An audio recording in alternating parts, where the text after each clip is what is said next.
From Maine Memorial Stadium, WMTH-TV welcomes you to Maine East Blue Demon football. Hello, my name is Jake Imany here with Mr. Ash, and welcome to Senior Night for the Blue Demons. Maine East will honor the class of 2024 tonight as they take on the Niles North Vikings in a conference matchup. The Blue Demons are hoping for a better outcome tonight from last week as they were handed a 42-8 loss against their sister school, Maine West. Even in the loss, senior Jaden Whitehead had a game to remember, putting up incredible stats on the offensive, defensive, and special teams side of the ball.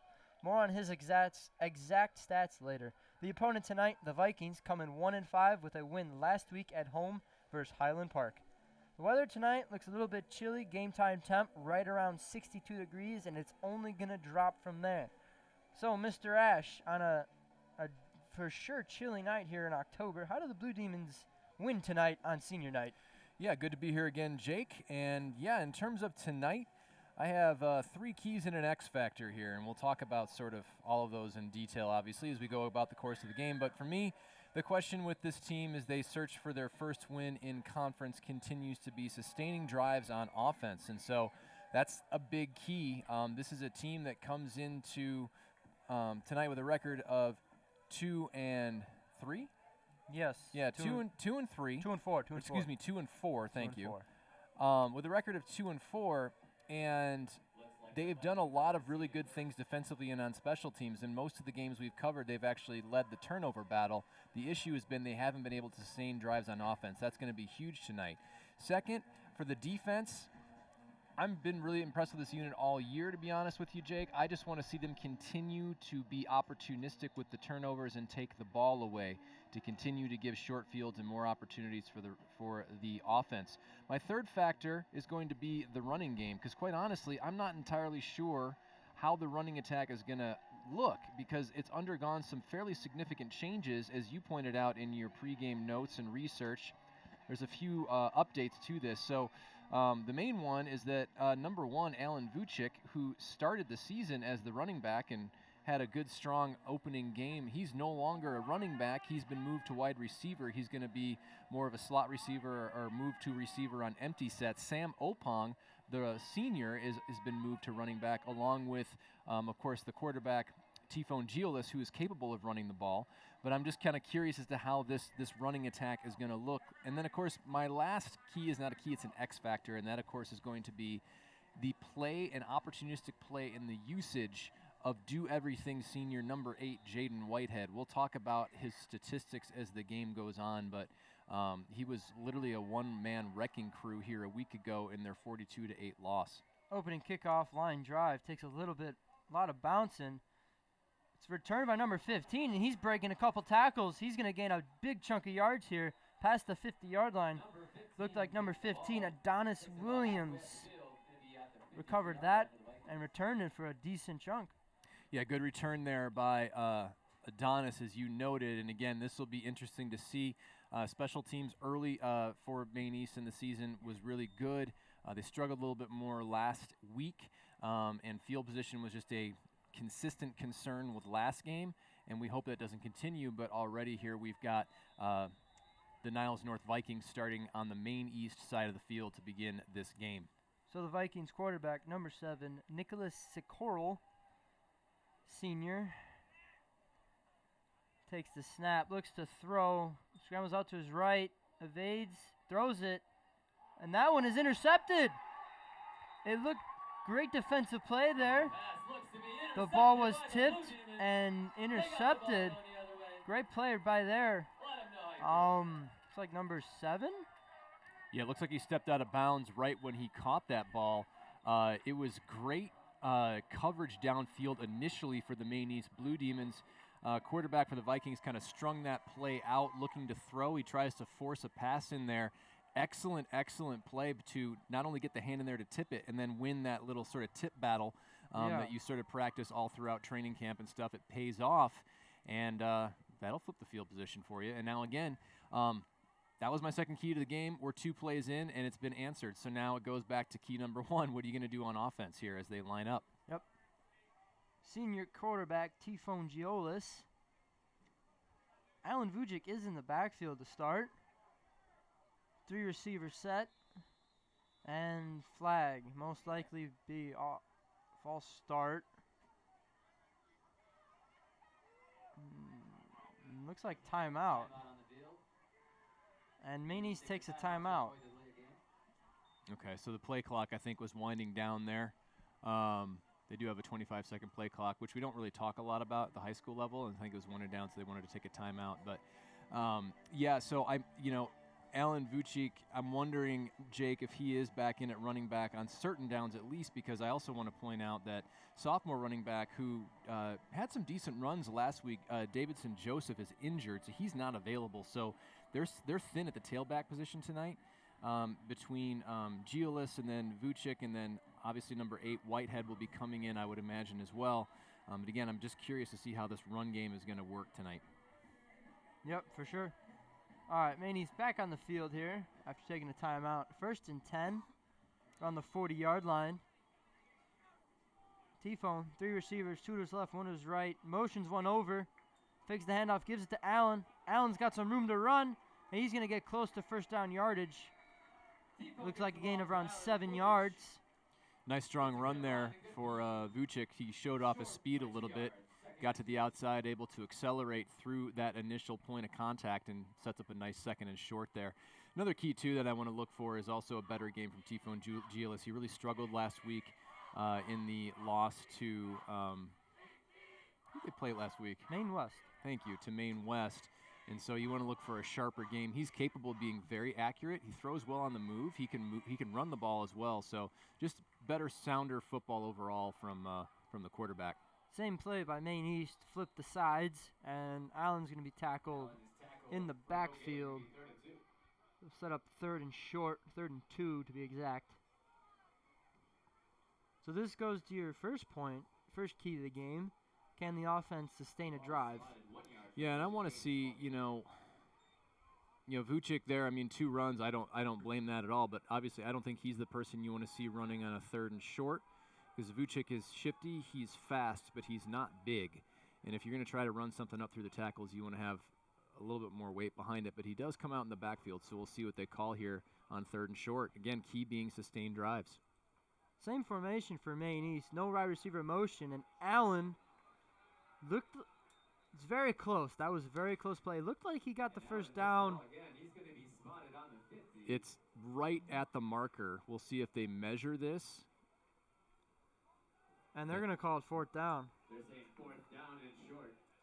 I mean, that's right there. It has to be 4th and inches. You're right there at midfield. I think we'll see what Coach Gibbs will do here. I think they go for it, and it looks like T-Phone Giolis is staying on the field. I didn't see anybody come off, so looks like they're going to go for it here on 4th and short. Yeah, really good initial burst there by Vucic. Got hit right at the yard to gain. Good stick tackle there by the Vikings defense, drove him back. Thought maybe forward. They are going to measure. Yep. They are going to measure. Here is the chains come out. First time we've seen this. It looks like it's literally maybe 2 links shy. Yep, it's short. 4th down for the Blue Demons. All right, let's hear it for the Demons. Early on here in the first quarter, Maine East faced with an early 4th down, and it looks like they are going for it. Same formation as they've been for the previous 3 plays.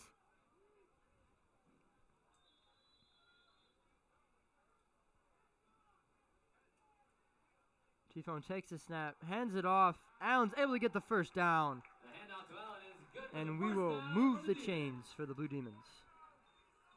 Good play there by Maine East. I always get really nervous whenever I see somebody lined up in shotgun on 4th and inches, but it worked out. Don't worry. It's sort of being a Chicago Bears fan having PTSD. It has nothing to do with what we've seen in Maine East. But this is a good early first drive here off the turnover. Again, you want to keep it going. Don't have to get points off of this if you can get the field position battle won. But again, the key here is offense for Maine East here in the early going. And we have not talked about Jaden Whitehead yet. They'll line him up, I think, initially at wide receiver. And just an incredible stat line that I want to get into. Another handoff to Allen. He's going to be met at the scrimmage line. gain a couple of yards, not much. I'm impressed with Vucic here early on. Good, tough running. I mean, he's, as I said, he's not a very large running back, but he does have some acceleration. But he's been running up the middle and getting positive yards off initial contact, which of course as a running back is so huge. Yeah. Is to try to churn forward, even though it's short gain there. Still, considering how they're using him right now, some impressive runs happening. Yeah, this is interesting because I talked to a couple of the football players, and all of them said that Allen was moved to the slot wide receiver position. So I was definitely not expecting this tonight to see Allen getting all these carries so far early on. Snap, hand it off to Allen again. He almost bobbles the handoff, but he's going to get a first down or close to it at least.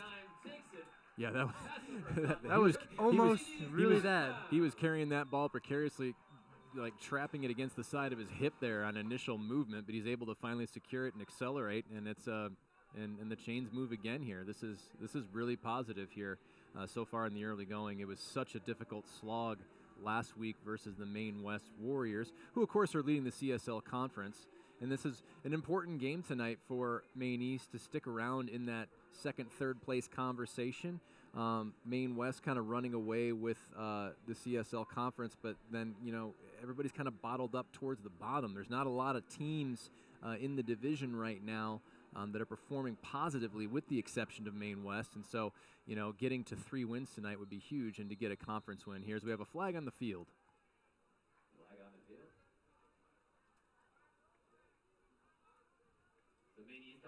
Maine East calls another timeout. That's 2 of their 3 you in don't the like first 5 minutes of this game. Don't like to see that. I'm not sure what the issue is here, trying to get the plays sorted out in the alignments.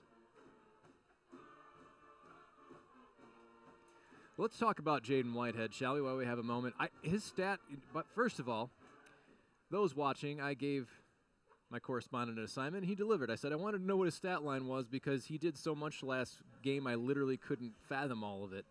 And I don't even know if I can tell all of you viewers his stat line in one sitting. So are you ready? Oh, yeah. Jaden at running back, 8 rushes for 57 yards and a touchdown.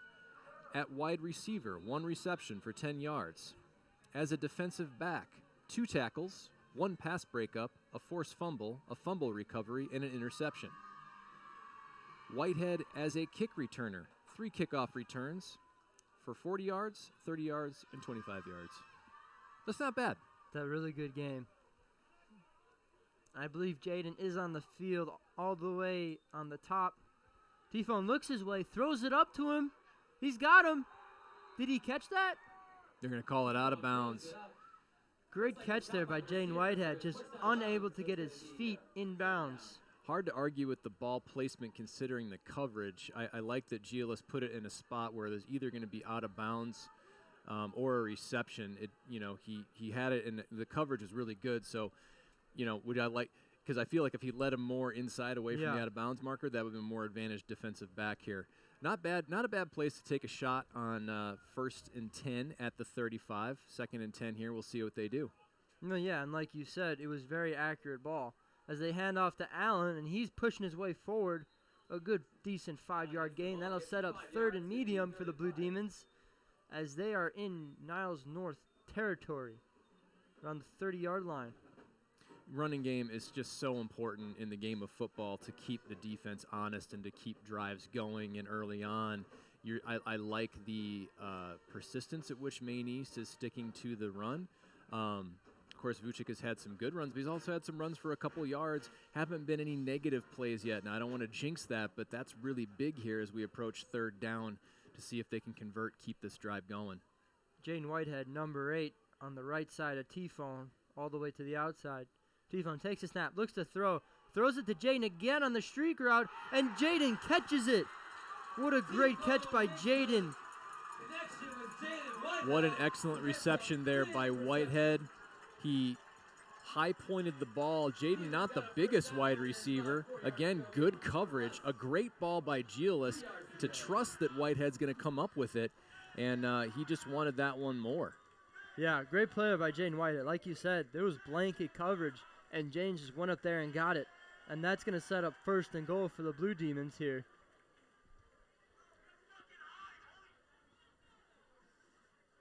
motion receiver. There's a flag on the play. Alan Vucic is going to get in the end zone. Yeah, I believe this is coming back. This is probably a false start. Came out right as the ball was snapped, so I would imagine this is going to be a 5-yard penalty, which is, it's an illegal shift against the offense. That'll push him back. Still first and goal. But early on here, we've seen a lot of improvement on the offensive side. We've seen a sustained running game. T-Phones had 2 passes. Both have been on target. One, a great catch by Jaden Whitehead. The other one, he caught it, but he was out of bounds. But yeah, and shout out to the offensive line, giving a push for the run game and giving Gillis some time to throw. He's had 2 good passes here in the early going. And off to Allen again, and he's going to walk his way into the end zone. And Blue Demons score a touchdown in the first quarter. First drive. Yes, something we haven't seen often this year.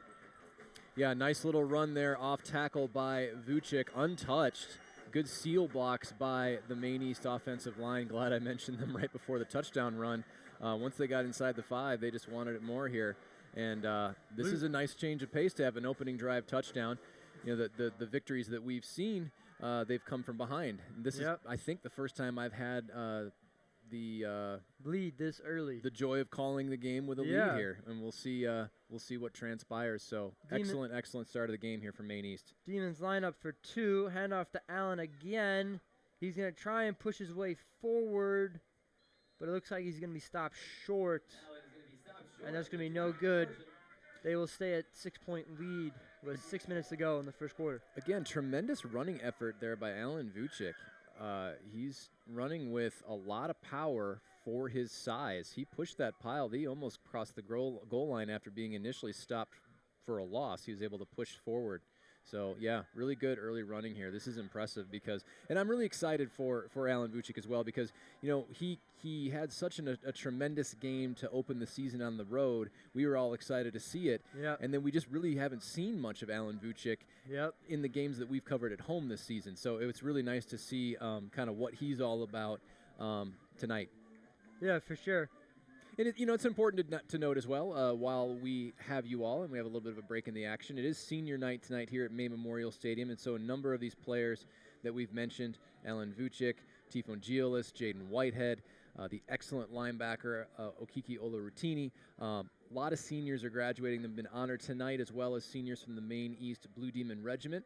And so there's a little bit of extra juice here, I'm sure, for these athletes on the Maine East side of the field. In addition, while I was doing my research and talking to some of the players, they felt confident that they could score points against this Niles North defense. They said in watching the film, they thought that they could do some damage tonight, and clearly so far they've shown it. Yeah, I agree, Jake. I was able to talk with Nate Kleiber, senior wide receiver, not playing tonight due to an injury, but I asked him about what they thought, and he did mention that based on the defense that Niles North plays, that they thought they could have some success. As that kickoff, the return is muffed, and Blue Demons make a great tackle. Niles North set up around the 10-yard line. Yeah, Okiki Olarutimi got there with authority and just buried the returner. But there is a flag in the play. We'll see what they say here. You hope it's not offsides. But that looks like what might be happening. They're coming back to re-kick. Unfortunate. You wanted to stick it right there. They were inside definitely inside the 10, might even be inside the 5. And it is offsides against Maine East, so. That's unfortunate right there. Again, it's the little things that matter. When I interviewed OC, Mr. McNally, one of his responses was how important the little things were, you know? And little things like where you step, if you're on the line or not, matter a lot. And in this case, it could cost them a chunk of yards. Yeah, I mean, it sounds cliche, right? I mean, as a fan of football, I sometimes get exhausted by the cliches. It's the little things. But it really is in the game of football. It is the ultimate team sport. And when you think about things like special team and the running game, it really does take all 11 people on the field doing their jobs for plays to have success. Clean catch there for a return. And number 15 dancing around. He's going to get the ball up to around the 32, 33-yard line. So the penalty definitely hurts. It's a difference of over 20 yards of field position here as the Vikings take the field for their second possession. First one ended with one play and an interception. So I don't have a whole lot of information as to what kind of offense the Vikings will run tonight because we've only seen them for one play, and we're over halfway through the first quarter. All right, number 7, their starting QB, Nicholas Sikoro, looks to lead this offense.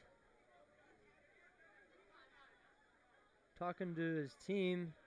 They're going to huddle up again. Oh, no, the refs are having a discussion. I'm not sure about what. There's no flags on the field, so I'm not sure either what the issue is.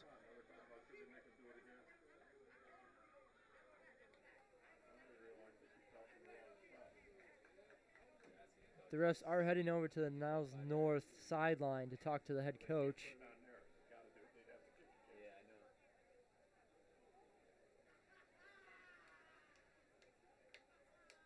While we have the stoppage in play, we'll remind everybody that we are here now, and we will conclude the home football for the 2024-25 Maine East season in 2 weeks on Friday, October the 25th.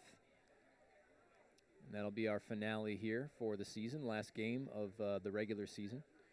And we'll be happy to bring that to you.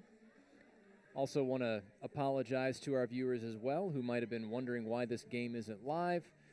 There was some sort of a internet update here in the press box that must have changed the security parameters of the firewall, and insert any other tech nerdy talk you wish, but it's preventing us from getting internet. So we're recording this broadcast and we'll upload it to you, and so you'll be watching this game, a day or two later. But that's okay, because if you're a student, you got a 4-day weekend, thanks to an Institute Day on Friday the 11th, and then Indigenous Peoples Day on Monday the 14th. Great description there of why we're not live right now. Hey, I tried to do my best, It's the radio person in me. What can I say? 1st and 10 for the Vikings at the 32-yard line. QB looks to throw, rifles it, and that's a catch. Gain of about 15 yards. Yeah, it looks to be about 12 or 13 yards there. Nice throw there with authority over the middle. Good protection. Equally good tackle there for Maine East to make sure he had no run after the catch. Well, that's interesting to see. First play, or second play, they're willing to throw in the middle, and the wide receivers are willing to go and get it in the middle of the field. Most of the time, that's where all the big hits happen. And so I don't know what I'm going to say. Hand the ball off there. He's just trucking through some people. Gain of about 9 yards there. Well, you said it. You sort of said it, Jake. Yeah. But, yeah, the middle of the defense for Maine East, there are some stout players there. This defense is led by middle linebacker Okike Olaratini. One-man wrecking crew for Maine East. I'll talk about him here as this drive goes on. 2nd and 2, and it looks like Maine East jumped off sides right there. Smart quarterback play by the Vikings. Maine East got to settle down. I didn't put my key as penalties because I thought you as viewers were tired of hearing it. But you want to keep the laundry off the field. Add a 4th key. That'll be a first down for the Vikings as they are in Maine East territory. Yes. And so very quickly, they are right back where they were on the first drive. Yeah, it's amazing what a couple of, one big pass and a run play will do here, and then you got the penalty, and here we go. Handoff again. He's got some room to run. Taken down by number 13 of Maine East, Andrew Garcia, junior DB. Good blocking there at the point of attack for the Viking offensive line. Looked like maybe Maine East would be able to get there and drop him for a loss, but he's able to squirt through, and there wasn't anybody there until he got to the second level. And again, nice 2nd and medium here, setting up 2nd and 4. Again, this defense led by Olaratini, and we'll talk about his stats here in just a second, but he leads the team with just about 60 tackles coming into tonight's game. Hands it off again to the running back. Able to get some more nice yardage. Their running back, number 6, Graham Usselin, the senior. He's also listed as a linebacker. Yeah, early on, it's been a battle of offensive lines. Good offensive line play for both teams. So, if you're Maine East, you got to figure out a way to shed those blocks and stay in your gaps to stop this running game. And the one thing I will say about the Maine East defense, I've been impressed this season with their ability to adjust. I've seen them kind of be a little leaky in the opening series of games, and then I've seen them stiffen up as the game goes on. We hope that continues. QB rolls out to his right, looks to throw, looking for someone, heaves it up over the middle, and that's going to get caught. There is a flag on the play. That ball is almost dropped, bobbled by the receiver, but he's able to recover and catch it. They're going to mark him around the 20, but let's see if the flag is on. I thought the defender arrived about the same time. Okay, that's good. It is against the Vikings. I didn't think it was pass interference based on where the flag was thrown. Is a legal man downfield against the Vikings. That will negate around a 20-yard pass. Yeah, nice break there for the Blue Demons. So now it's 1st and 15 at the 36-yard line of the Blue Demons. Yeah, so glad that wasn't PI. I thought the defender had arrived there right at the right time. So this looks like wildcat formation as the QB is not under center. Number 15 takes a direct snap. We'll do a QB draw. Number 15, Adonis Williams, listed as backup QB. He's a sophomore. Looks to be good for about 4 yards, setting up 2nd and 11. Here as we approach the last couple minutes of the opening quarter of play. But yeah, Oluwatimi comes into tonight, 59 tackles, 9 tackles for a loss, 1 pass defended, 1 fumble, and a recovery, an interception, and sacks as well to go along with it. Yep. So really impressed. Great season stats for just great season, and it's nice to have a player like Okiki and like Whitehead on both sides of the ball that play with a lot of heart.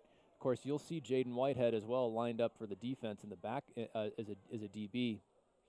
Right now, Jaden is looking like a safety. He's coming down to help support the run, and that'll be a gain of a couple of yardage. Set up 3rd down for the Vikings as we get under 90 seconds here in the opening quarter. This is a big down for both teams right now. You got 3rd down and 9. If you're Maine East, you want to obviously get off the field and prove you can stop Niles North, and obviously you're down to score here for the Vikings. A big early down here. Ball is spotted at the 30-yard line. The Vikings need to get to around the 21-yard line.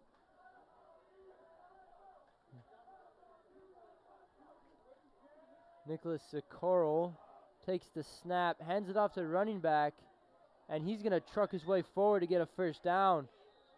Interesting play decision there to run the ball on 3rd and 9, but they were able to pick it up. Yeah, nice play design by them. Run kind of a sweep play, and good blocks at the point of attack, not just for the offensive line, but there you have wide receivers downfield doing their job as well. If you're going to go out wide like that, it's not just the big guys. It's going to be the people that are also supposed to catch the passes that have got to do a little blocking as well. So again, they convert, the drive continues, and that might be, looks like they will get one more play off here before the first quarter comes to an end as we approach about 13 seconds left on the clock.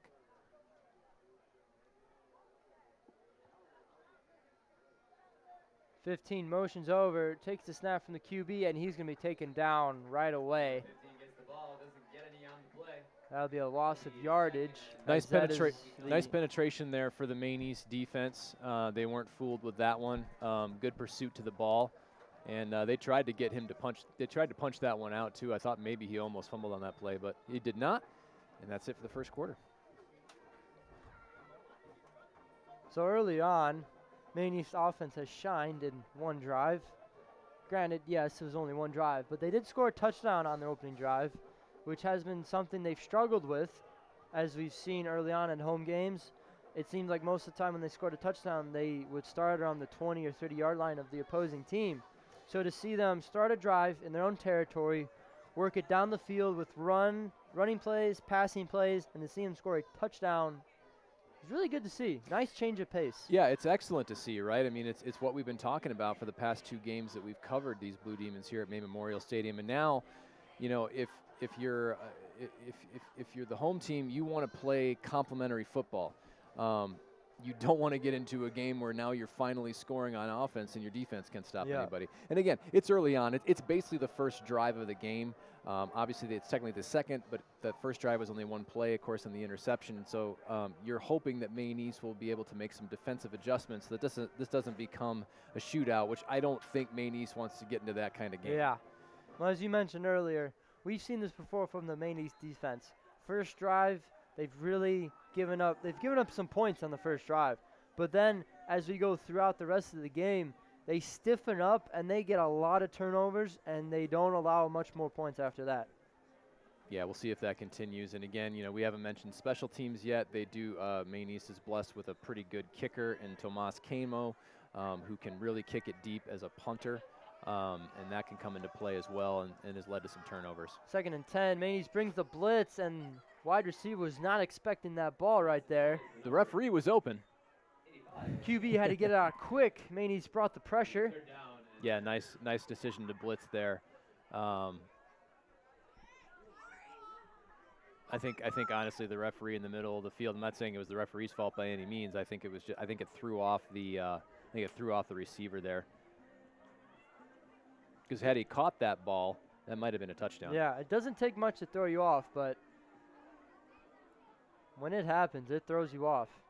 And it's difficult to recover from. Anyway, 3rd and 10 for the Vikings, just entering the second quarter. Nicholas Socorro, 2 receivers to his left, 1 to his right, running back in the backfield and a tight end. Takes a snap, looks to throw, looking to his left, throws it on the out route, and he's going to be stopped short of the first down line. That'll be 4th down for the Vikings. Good play on both sides there. First of all, nice throw in the face of pressure. Had a man in his face that came free. Socorro able to get that ball through the hands as he was jumping up to bat that ball. Throws an accurate pass to the sideline, and then excellent tackle by the Maine East defender to stop him short, setting up a 4th down and 2. This play kind of makes me nervous. Maine East has been susceptible to the run here, and so you're hoping that they can be stout here one more time and turn them away. They're going to go for it. So the defense needs to get loud. Again, I don't see any. So they are going to go for this. I don't see a place kicker on the field anywhere like that. And it looks like the Vikings are going to take a timeout and talk things over really quick. Jake, there's some cardboard faces in the crowd tonight. I'm not sure exactly whose face. I think they might be Jaden Whitehead faces, which would be the correct face to, you know, make somebody's face out of cardboard. That's not a bad way to go. I believe they have cardboard faces for most, if not all, the seniors. Okay. Because there are a lot of cardboard faces in the crowd. And, you know, folks, from our vantage point, it just looks like cardboard. Yeah. They didn't make those double-sided. No. You know, they wish they would have, because then we could see. But that's okay. Yes, so we are currently looking at five backs of cardboard faces. I have no idea who the people are, but just another Friday night here at Maine Memorial Stadium, folks, as we get set here for 4th down and 2. 2 timeouts remaining for the Vikings. Only 1 timeout left for Maine East. That bears keeping in mind as the second quarter of play continues. Big 4th down here. We'll see what happens. Socorro, 1 receiver to his left, 2 to his right, running back in the backfield, and there's some jumping. Early jumping. Let's see if it's offsides by the Blue Demons. It looked like a Blue Demon jumped.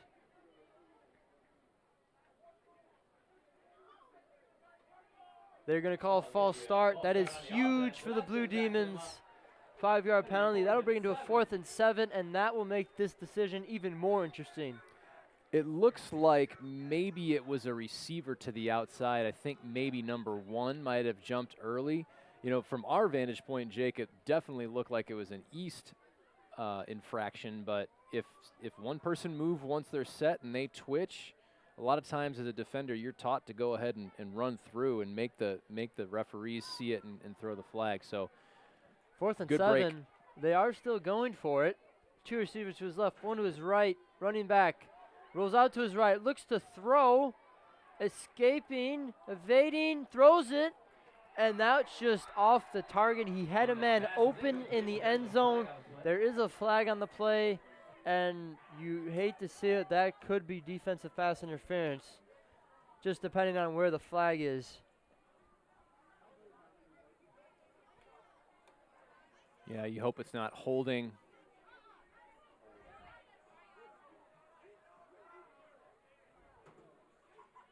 It looks like it's going to be against Maine East only because I still see, now there's another flag, and I'm wondering if they might call a late hit or something.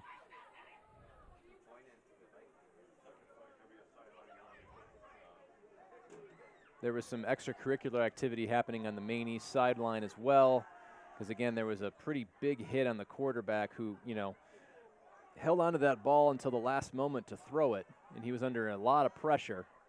Refs are discussing, full-fledged, all 5 of them in a circle. There's one guy that's kind of standing off to the side. Yeah. All right, here we go.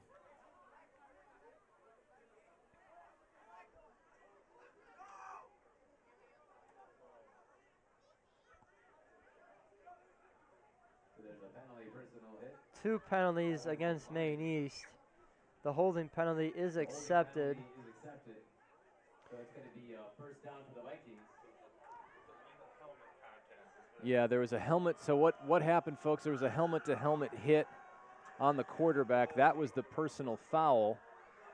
They declined that penalty and accepted the holding call. Either way, essentially was, I think, going to be half the distance to the goal on both. So either way, it would have been the same amount of yardage. And so 1st and goal for the Vikings. it's 1st and goal from about the 7, 8 yard line. Yeah, it looks like about the 8-yard line here. So again, got to play with a little bit more discipline if you're Maine East. This has been a long drive for the Vikings. I'm sure they're getting tired, but Maine East has got to try to overcome this. Hands it off to the running back, makes a great move, and able to break another tackle. He's gonna get a couple of yards. Yeah, Tomas Camo there had some great penetration, just couldn't wrap it up as a Vikings player is down on the field here. A great move there to start the run out. I mean, he had pressure instantly, is able to break that tackle and then break another tackle. Gained a couple of yards. It'll be 2nd and goal for the Vikings. Not sure who the player is that's down on the field for the Vikings. Looks to be in quite a bit of discomfort. Might just be some cramping, though. I'm not seeing anything of yet, but hopefully he's okay. It'll be 2nd and 6 when play resumes. About 10 minutes and 41 seconds left to go here in the second quarter play. Long opening sequence of the second quarter thanks to all the penalties.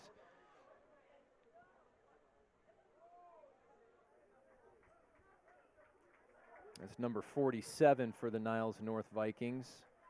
He is up. Spencer Pearl, the tight end / linebacker. Looks like he's limping a little bit off the field, but he is getting off under his own power. Which is, you always love to see that. Yeah, you do like to see that, but he looks like he's in quite a bit of discomfort, so we hope he's okay and can return.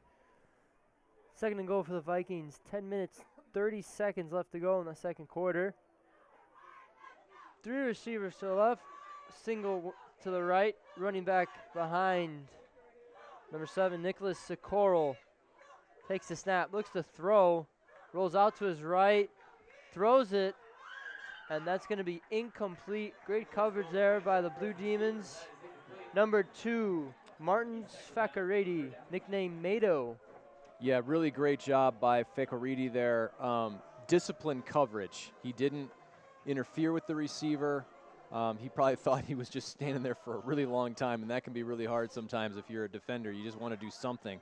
He was patient with it and able to just bat that ball away and interfere and prevent that from being completed. Good pursuit too by Maine East. I can tell that this Niles Vikings team is going to give this Maine East team fits a little bit in that they they're getting good time to throw for their quarterback, and their running backs don't go down easily. So again, you want it all to stiffen up if you're the Blue Demons. Rolls out to his left. There's a flag on the play. He's going to scramble into the end zone for a touchdown. But where the flag is, you're looking at a holding call against Niles North, so this will most likely come back. Yep. Which is a big break for the Demons. Yes, it is. So most likely instead of 3rd and 6, it's going to be, is it 10 yards in or 5 yards in? I don't know. I don't understand the correlation between high school and professional in terms of penalty yardage. So a little bit of sloppy play here by both sides on this drive. It is holding against the Vikings. That's going to be 3rd and very long for them. Yeah, I don't understand why in the pros pass interference call it says spot foul, but in high school it's only 5 or 10 yards. It looks like it is a 10-yard penalty. Yeah. So holding is a 10-yard penalty regardless of high school at the pros. Sorry, viewers. We should know these things, but we're NFL fans. Yeah. And so now it's 3rd down, about 16 yards to go to get into the end zone. Rolls out to his right, heaves it up, and that's going to be intercepted by Jaden Whitehead. Who else? And Jaden lost the ball as he goes down, but I think Maine East got on top of it. There's another flag on the play. Looks like Maine East did recover.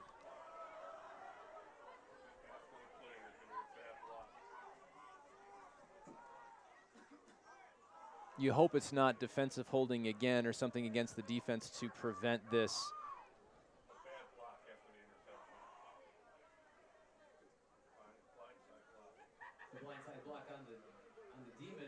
But they get the ball. So it was a blindside block by the Blue Demons, but since it happened after the interception, Maine East will retain possession of the ball, which is the most important thing, and the Vikings are turned away. The phenomenal play of Jaden Whitehead continues. He already has a long pass or a long reception as a receiver that set up their go-ahead touchdown, and now just picked off a pass from Niles North as they were threatening to score. Fumbles the ball, but Maine East retains possession. There's a penalty on it, so they'll not have the best field position, but still turned away what was otherwise a very long drive for the Niles North Vikings. And again, you got to be frustrated with the Vikings because you've got 2 interceptions and 2 interceptions on 2 drives. Yeah. So you don't really want to make a living having offensive drives that end in turnovers. 2 for 2 in the wrong category. That is correct. Alan Vujic again in the backfield for the Blue Demons. Handed off to him. Looking to move forward a little bit, but he's going to be met by the entire D-line. Looks like he gained a couple of yards there. Yeah, we'll see where they spot it. This area of the field is very difficult for Jake and I to sort of see where they get it. Looks like he actually got 3 out of that, so they're going to call it 2nd and 7. Ball just right at the 10-yard line here of Maine East.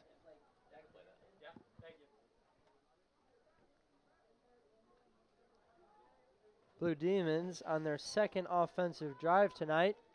Let's see what they can do here. So just like they said, Vucic has been a great receiver. I'm sorry, no, he's running the ball tonight. Yeah. And running with authority. Been really impressed with his ability to churn out positive yardage in spite of a lot of contact. T-Phone takes the snap, hands off to Allen again. He's going to be tackled down early, but again, he's going to gain positive yardage. So that'll be 3rd and medium.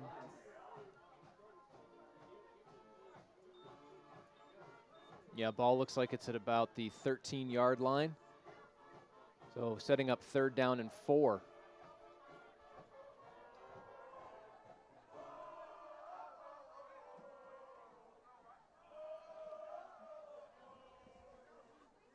Third down and 4.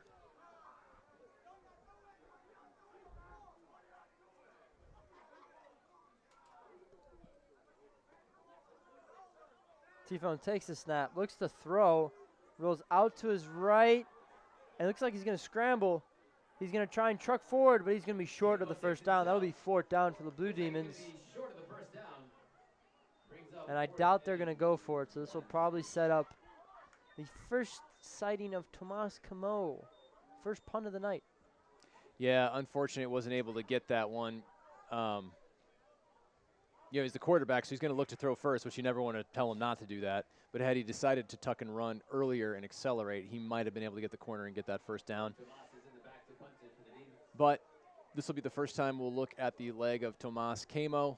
He's had some booming punts for the Maine East Blue Demons and also had a number of his punts go inside the 20-yard line. Obviously, that's not going to happen here, but he's managed to set up the defense so that they've been able to get some turnovers in some really favorable field position.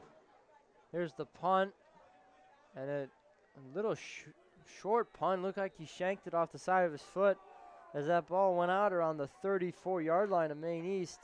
Not a great punt, only a net yards of around 20 yards.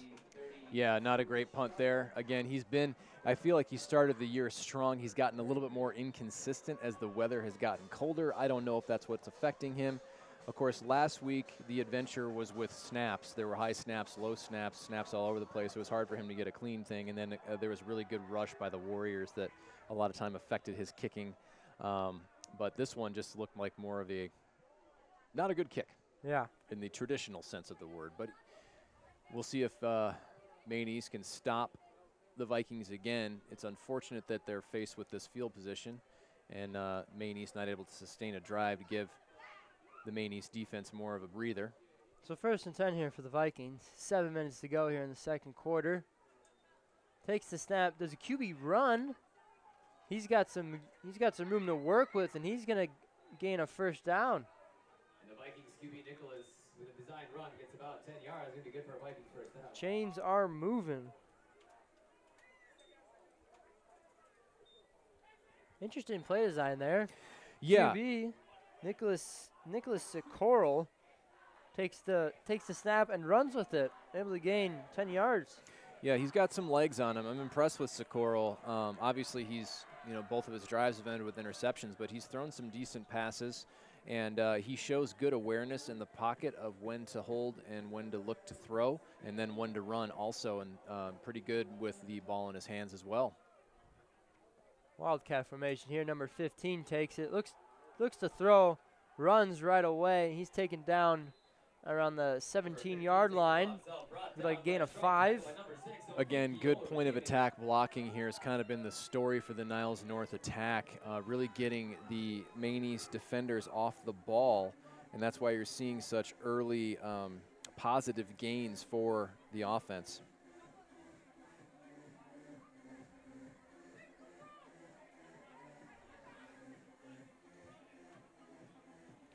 So we're approaching about halfway, about 6.5 minutes left to go here in the second quarter of play. Clock needs to continue to run. We've just been informed. 2nd down and 5.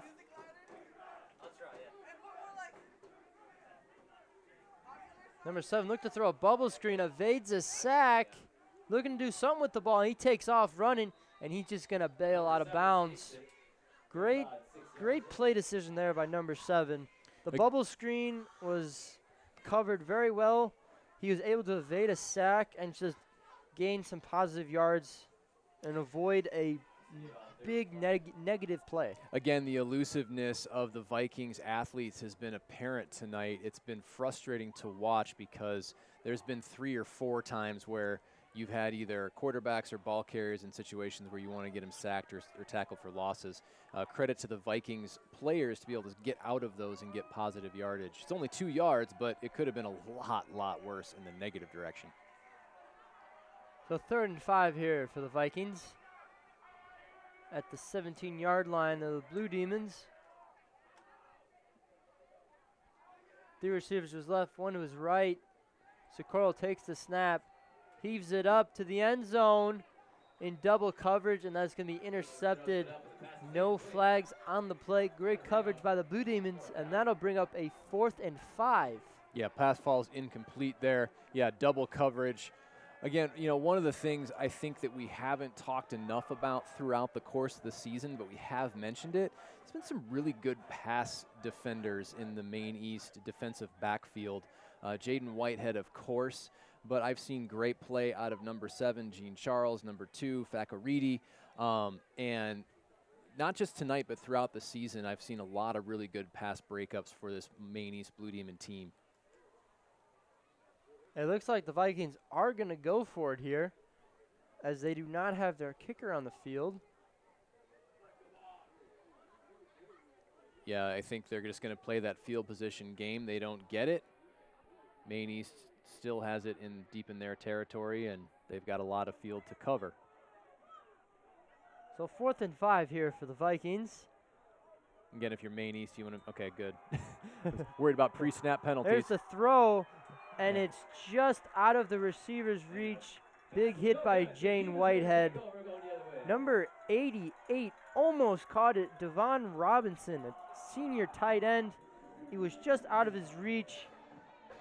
But yeah, another 4th down stop for the Blue Demons. In a way, it's probably good that he didn't catch that ball because number 8 was waiting to deliver the blow. Yes. Number 88 for the Vikings. I don't want to say he made a business decision or anything, but I'm glad that I'm glad you didn't get blown up. You know, I don't want to see anybody get hurt out there. So good, huge stand for the Maine East Blue Demons. Turnover on downs, and they take back over. 1st and 10 at their own 17. Again, goes back to my first point of sustaining drives. They had a good long drive, and you want to see some first downs, turn out some yards. Keep doing what you're doing on the ground. 3rd drive for the Blue Demons. T-Phone takes the snap, hands it off to Allen, and there's another flag on the play as Allen's going to break this one off for a big gain. Big boy run there, but again, there's a flag. Most likely will be holding or illegal shift. Yeah, anytime you see a yellow flag in the offensive backfield, it's almost always against Maine East, and that's what it is. Again, very frustrating. There's been more penalties tonight than I've seen from this team. Well, I don't want to say that. I mean, I feel like penalties accumulate, but in the early going, I feel like Maine East has played cleaner games than what we're seeing tonight, and it's really unfortunate because that was a nice, big run to flip field position, and instead it's a 5-yard penalty, and we do it again, this time from the 12-yard line. So 1st and 15 for the Blue Demons. Again, as you mentioned, huge penalty there, huge swing of yardage. As the Blue Demons would have had the ball around midfield, now they're back at their own 12-yard line. So that's a big swing of 38 yards right there. Just under 6 minutes to go here in the 2nd quarter. T-Phone empty, fakes the handoff to Allen and throws it, and that's going to be dropped. That's a straight drop. Nothing else to say. Looks like it was intended for Whitehead. It wasn't the yeah, I agree. You should have caught it. It wasn't the best throw. It was a little bit down around his knees, but definitely in the catch radius. It wasn't Jaden Whitehead. I apologize. He's coming back onto the field. And now it's 2nd and 15.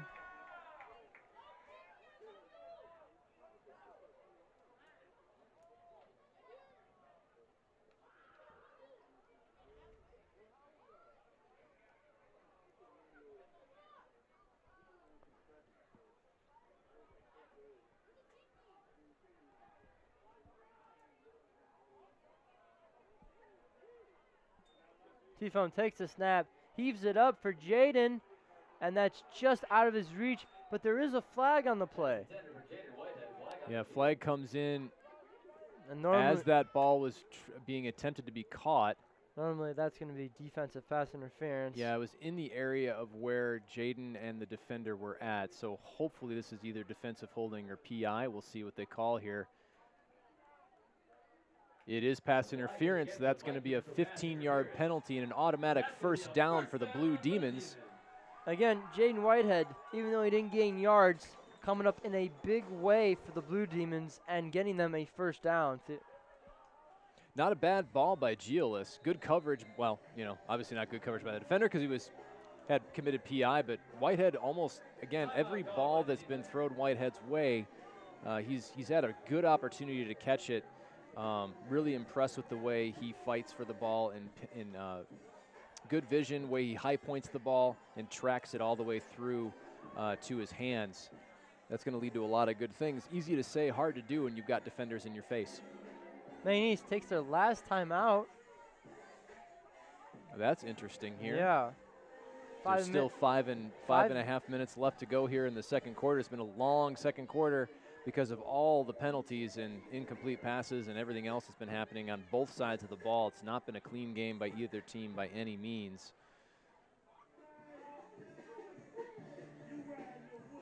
I would like to maybe see Maine East continue their ground game a little bit. I like the big pass attempts to try to back some of those defenders off so you get some more favorable boxes.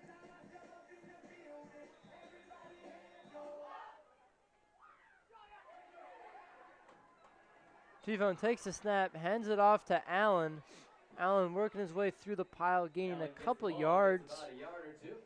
Again, simple run there, but nice job following his blockers, being patient and turning forward for a couple.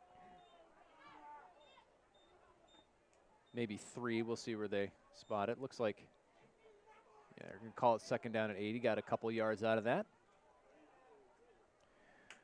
Got some other events that I'll tell you about here in the month of October. On Thursday of this coming week, you can join us at 7 o'clock in the Maine East Auditorium to hear the Maine East Orchestra and Choirs perform some music for the first time in the 24-25 school year. It's their fall concert. Also then for our finale football game on the 25th, we will be bringing you the complete performance of the Maine East Blue Demon Regiment at halftime. There's another flag. This time it's in the secondary. It's going to be against the Blue Demons. It's a delay of game there for Maine East, so. You know, I think you should have mentioned keep the laundry off the field and your key to the game to begin the game. You're probably right. Folks, if you want to blame this one on me, it's fine. It's been that kind of a day. It's been a problem tonight. Second down and 12. And another flag.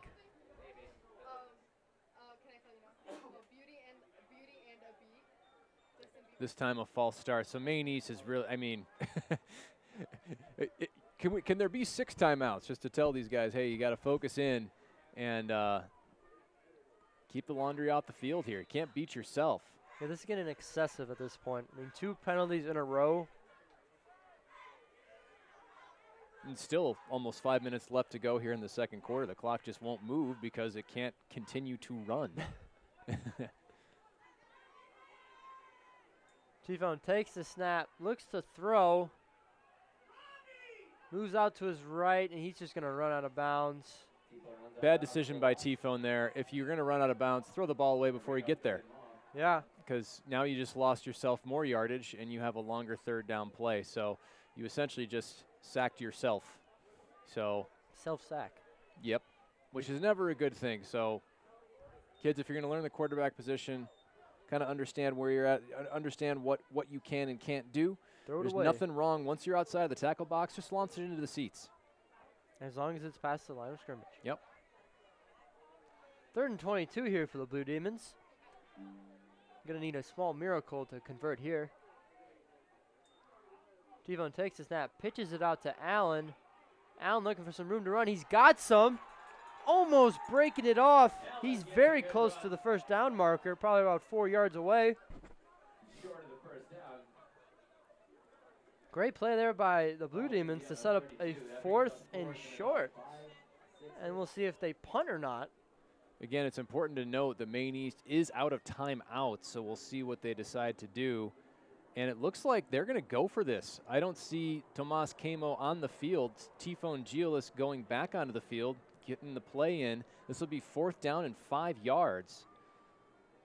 Interesting call here because you still have 3.5 minutes left to go in the quarter. You definitely want to convert this. You don't want to give them that kind of field position. And you also don't want to get a delay of game here. We'll see what they do. So Blue Demons lined up. And flag goes. Flag. This time it looked like the defender moved. This might be against Niles North.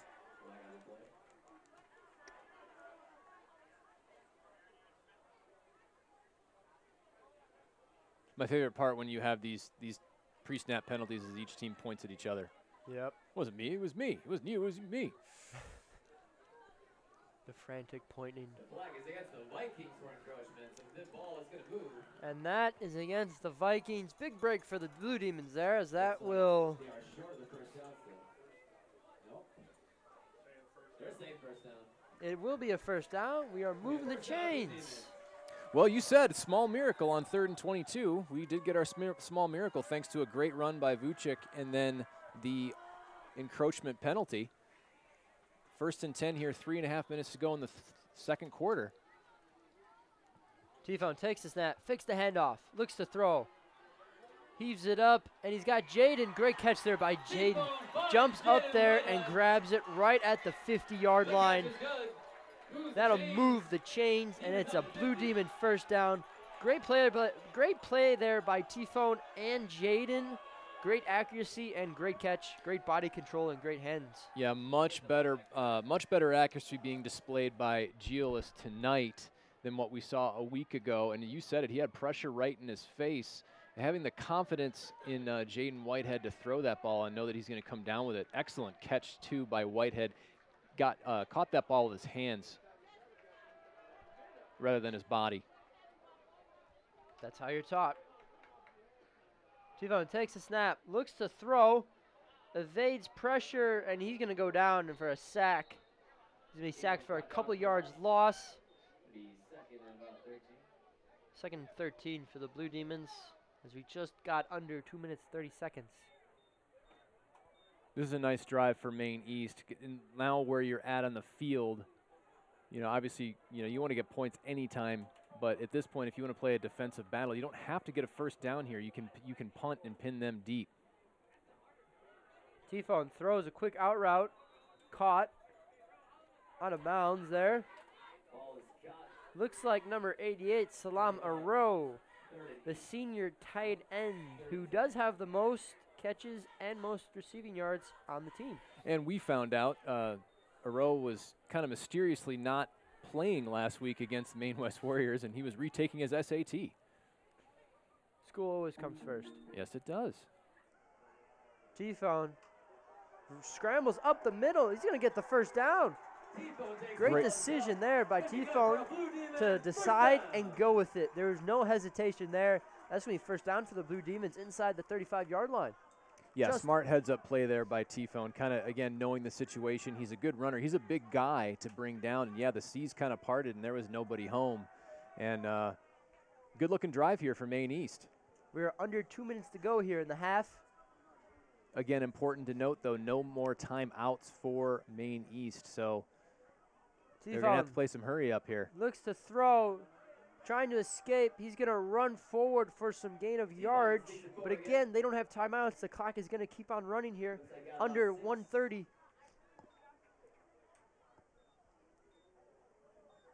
You have to wonder if they might spike it at some point to stop the clock. Yeah, a lot of time here came off the clock to get all of that reset. And that's a bobbled snap. T-Phone loses the ball, and he just falls on top of it. That's going to be a loss. Loss of a lot of yards. That'll set up a 3rd and 12. Really unfortunate timing there for that to happen because, again, they can't stop the clock. It's going to continue to run inside of a minute now. Maybe you get a shot play or two here to try to score. 40 seconds left. T-Phone takes the snap. Throws it up for Jaden down the sideline, and he almost catches it. It is knocked away by number 1, Zachary Hempen. But even if he caught that, I believe it would have been out of bounds. Clock does stop with 31, almost 32 seconds left to play here. Ball will still be at the 36-yard line of the Vikings. I like that distance for pass, though. You don't have to get, you need to kind of get it in 2 chunks if you can. I want to see a Hail Mary here from the Blue Demons. Have them all run for the end zone. I think it would be interesting to try a draw play and see if you could fool them and then try to take your shot, but that would require a hurry up and spike to stop the clock. And it looks like the Vikings have taken a timeout. They want to talk things over before So there's 31 seconds left. It is 4th and 13 for the Blue Demons. And like I said, I want to see a Hail Mary. Well, I think you're going to get your opportunity. And as we approach the first half here, I mean, you gotta give it to Maine East here for being stout when it counts. Yep. And most likely entering halftime up by 6. 3 drives on the defensive side, 2 turnovers, and a turnover on downs. Yeah. So really great play by the defense.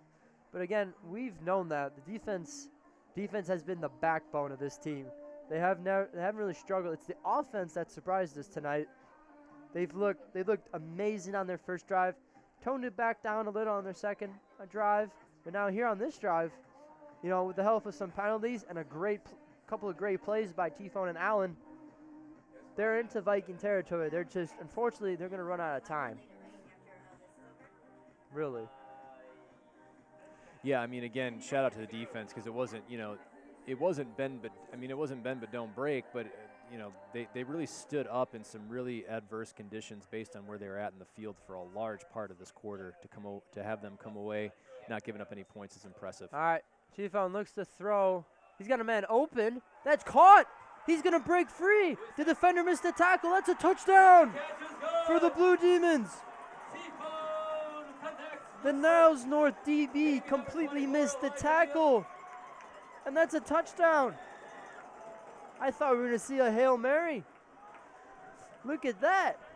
Well, it's a great throw and a great route, and the defender just fell down, and there was nobody else there, and he was able to just run right into the end zone here. Another small miracle for the Blue Demons. So at 22 and a half seconds, it's now a 12-point Blue Demon lead, pending whatever they decide to do after.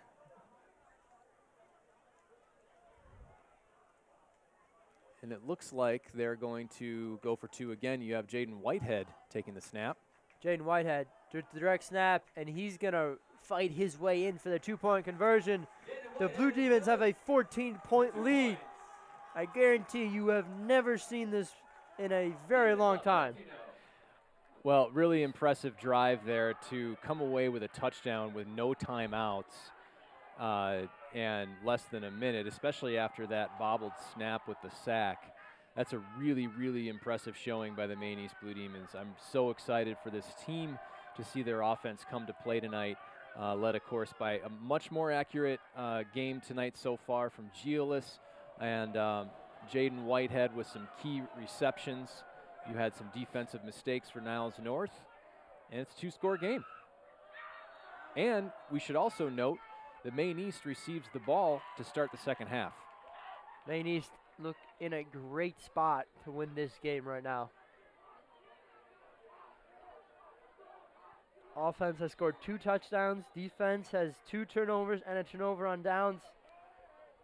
I mean, there's not much more you can ask for, to be honest. No, I mean, considering all of the penalties, the pre-snap stuff that was happening, a lot of times that's indicative of a much longer evening. Maine East able to turn that around tonight, at least thus far. And yeah, this is impressive showing. I don't know that I've seen a 2-score lead at Maine Memorial Stadium in my time teaching. And so to have them be up 14 and shutting out a team in the first half is impressive. So there's 22 seconds left here before halftime. Maine East Blue Demon Regiment will be performing. We're not going to bring that with you at Mr. Beckwith's wishes. He likes to only have it shown on the live stream once. Once he gets the routine completely dialed in, they kind of add to it as the year goes on. So Moss we'll be with the back with you at the kickoff. end of the half. Clean return. And he's going to get to around the 22-yard line. And again, another flag. Two flags on the play. He kind of ran into his own man there. I don't know what they'll say here with 17 seconds left.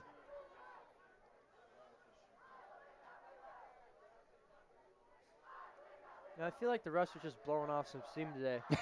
I feel like they had a bad day, so they're just Well, whipping out the flags. the wherever umpire they definitely please. threw that last one really high. Let's see how I can throw this. Again, another discussion between the refs, trying to figure out what's going on. First penalty is on Niles North, holding. Another penalty on Maine East. So by rule, those penalties offset. There's They're not going to make them replay the down, though, so.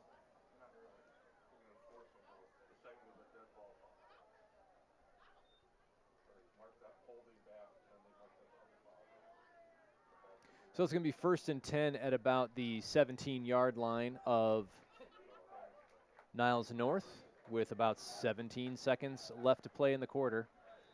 Niles North does have a timeout.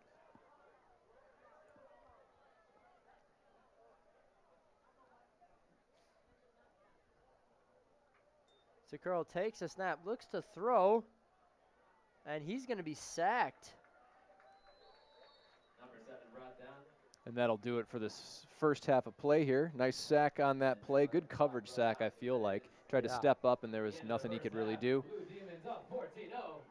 Great first half from the Blue Demons. Nothing else to say. Yep, we'll be back to give you the rest of this game in a few minutes here on WMTH-TV. The halftime score, Maine East 14-0 over the Niles North Vikings. Stick around for a half.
Welcome back here to the Blue Demons versus Vikings. We are just about set to begin the second half of play. Blue Demons are up 14-0 in one of the better halves they've played all season. So, Mr. Ash, after seeing how great the Blue Demons played, have your keys to the game updated at all? Not really, honestly, Jake. I mean, they. What I want to see in the second half is sustained drives. The score is tremendous for Maine East.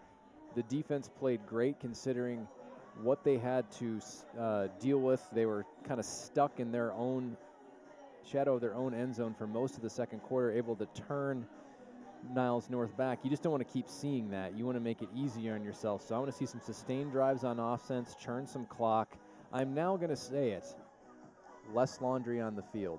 The penalties can't continue if you want to make sure you win this football game convincingly, and I think Maine East can do it. And then finally, on defense, create more negative plays. They've already turned the ball over twice. As they get farther behind, they're going to get more desperate, and hopefully that'll lead to even more negative plays and potential turnovers.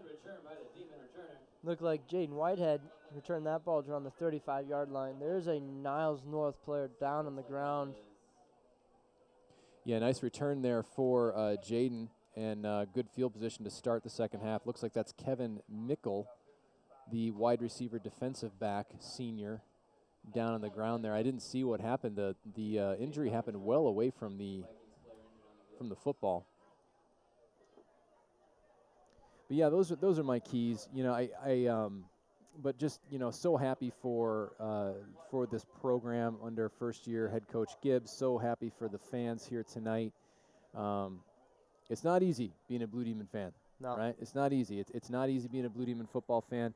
The history is the history, but the positive history is also there, which is this team never quits. They never have in the 13 years that I've been a teacher here at Maine East High School, and the fans always show up and show out. And there's not a ton of them here tonight, but the student section is pretty rowdy. And again, this team's shown a lot of heart. And there's a lot of really good players that are, you know, on the verge of playing their final games here over the next couple of weeks, and they're being honored tonight with senior night. So you just want to see them finish strong here in this second half of play. Number 5 for the Vikings walks off on his own power, and we are set for action. Blue Demons have the ball. 1st and 10 right around the 36-yard line. And we do see Vucic back in the backfield as the running back. T-Phone has 3 wide receivers. Takes the snap, hands it off to Allen. Allen's going nowhere. Yeah, it looks to be no gain, maybe half a yard there on that play. But I like that they started off running the ball here a little bit. Again, just want to be smart with the football and churn some clock and create some first downs. We have another player down for the Vikings here. So injuries have kind of hit Niles North a little bit tonight. I don't know how serious they are. In both instances, look like the player is able to walk off under their own power. Number 47 early on in the first half, Spencer Pearl, left the game. Looked like he was clutching his side or maybe his shoulder. I didn't see what happened there. It's number 5, Kevin Mickle, and I don't know the player number that is down now. And just to kind of catch you up on the scoring, so first of all, Maine East defense playing spectacular ball. They have had 2 interceptions off of the quarterback for the Vikings, Nicholas Socorro, won by Jaden Whitehead. Do you know who had the first interception? I'm not sure who it was. I thought at first it was number 7, but number 7 is injured. He has not played tonight. So I am not completely sure who I think it might have been, I don't want to say who it was. I don't want to misspeak who it is. Couple of long receptions for Jaden Whitehead. The quarterback, T-Phone Gielis, much more composed in the pocket, much more settled, much more accurate tonight, which has been great to see as well. And Jaden Whitehead had a 2-point conversion to bring it up to 14-0. It was a 6-point touchdown lead for most of the game. That first drive by the Blue Demons came off of a one-play one interception, one turnover for the Niles Vikings offense. Maine East able to turn that into an early score. Missed the 2-point conversion, and then Niles North kind of controlled the game for the middle part of the first half with a lot of drives kind of stalling out in the Maine East side of the field. Maine East able to successfully turn them away with interceptions. Niles North shot themselves in the foot with some penalties, and then a really impressive score at the end of the half, considering that Maine East was out of timeouts. They took most of their timeouts very early in the game, which is kind of unusual, and with about 30 seconds or so left to play, a nice pass and completion and then a long run after a fallen down defender led to the second touchdown for the Blue Demons, and then Jaden Whitehead punched it in for a 2-point conversion, and that's how we're here. Niles North, injured player, limps off the field with some help. Hopefully he's okay. Number 88 there for Niles North. Blue Demons have a 2nd and 8 here. Yeah, we'll bring you the player's name here in just a minute after this play. T-Phone heaves it up for Jaden again. That just seems to be the game plan, and Jaden dropped it. That looked like it went right through the breadbasket there. But there is a flag on the play, so we're going to see what this is about. Really quickly, that injured player, Devon Robinson, the tight end, senior tight end for the Niles North, was the injured player. And we'll see what this penalty is about. Looks like it might be in the neighborhood of pass interference. Looked like good coverage. I wasn't paying a ton of attention.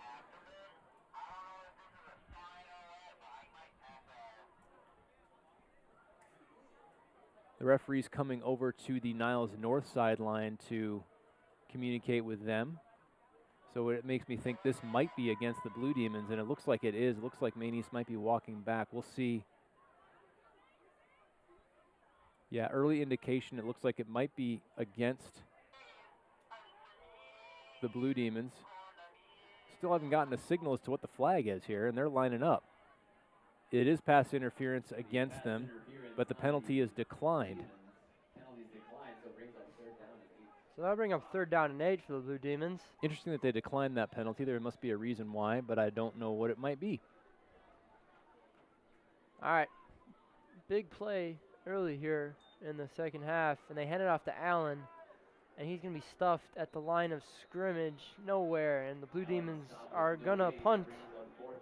So only be the second punt of the game for Maine East. The first punt by Tomas Camo, not a great one, kind of shanked it. Camo capable of some really good punts, and this would be one where you want to get your leg into it and really kick it deep here to try to flip the field a little bit so that we don't have a repeat of the first half, which, you know, in spite of the score, Niles North had really good field position for most of the half, just not able to cash in. And you just don't want to keep playing with that kind of fire if you can avoid it.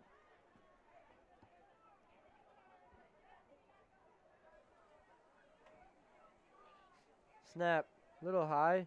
Tomas has it, boots it. Much better kick here. Yep.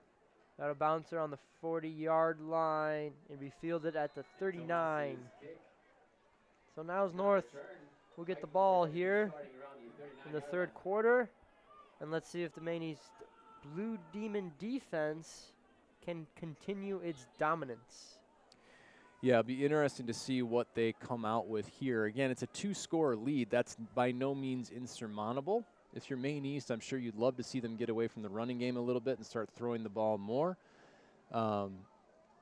Again, Niles North has some decent athletes from what I've seen. Their quarterback is really good at kind of sustaining the play, looking to throw down the field. He does have 2 interceptions. He's also got some pretty impressive completions as well. So we'll see how this transpires. QB Nicholas Sikoral takes the snap, hands it off, and he's going to bounce it outside.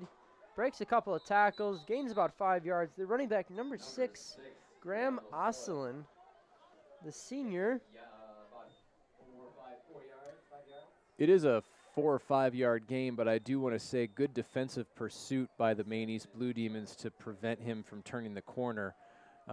I've noticed, you know, throughout the game, the Vikings are really good at bouncing off tackles and bouncing to the outside, looking for additional running lanes and sort of just sustaining that just keeping that play longer, you know, before they cut back and make a move. And it's been a frustrating I think it's been a frustrating, it's been frustrating for the Maine East defense, even though they're shutting them out. You know, like I think there's been opportunities for negative plays that they just quite haven't hit on yet. And that's all to say, considering they already have 2 turnovers. Socorro takes the snap, looks to throw, rolls out to his right. Good protection. And he's going to scramble for a first down. You just saw a rare missed tackle there by Okiki Olarutini. Just whiffed on, just whiffed on Socorro as he was making his move to the outside, and Socorro able to run for a first down here, and the chains move. And the ball comes right up to about midfield. First down for the Vikings. And that's kind of what I'm talking about, right? Yeah. I've seen this defense put players on the ground routinely in situations like that, and so there's some good running ability by Socorro and the running backs to sort of outrun the Maine East defenders to the point that they want to get to and keep themselves from being in negative situations.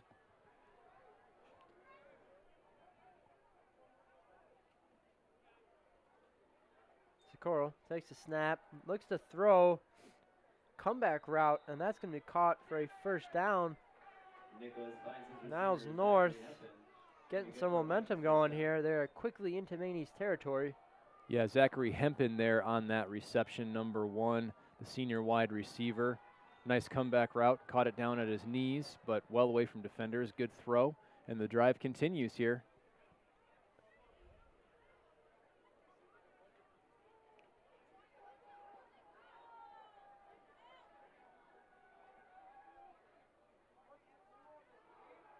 Handoff here, and Graham Oslin going to gain a good chunk of yardage, close to a first down.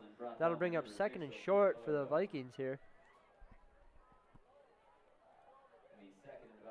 I like the way Niles North has come out. They haven't panicked. They're running their offense and getting good positive yards here. And again, it's another situation where Maine East is going to be down here. They've bent, but they haven't broken, and you hope that continues. Another handoff here for Graham. He's going to be tackled in the backfield, and now a load of Blue Demons are going to get to him. That's going to be a loss of yardage. That'll bring up 3rd and 6, 3rd and 7.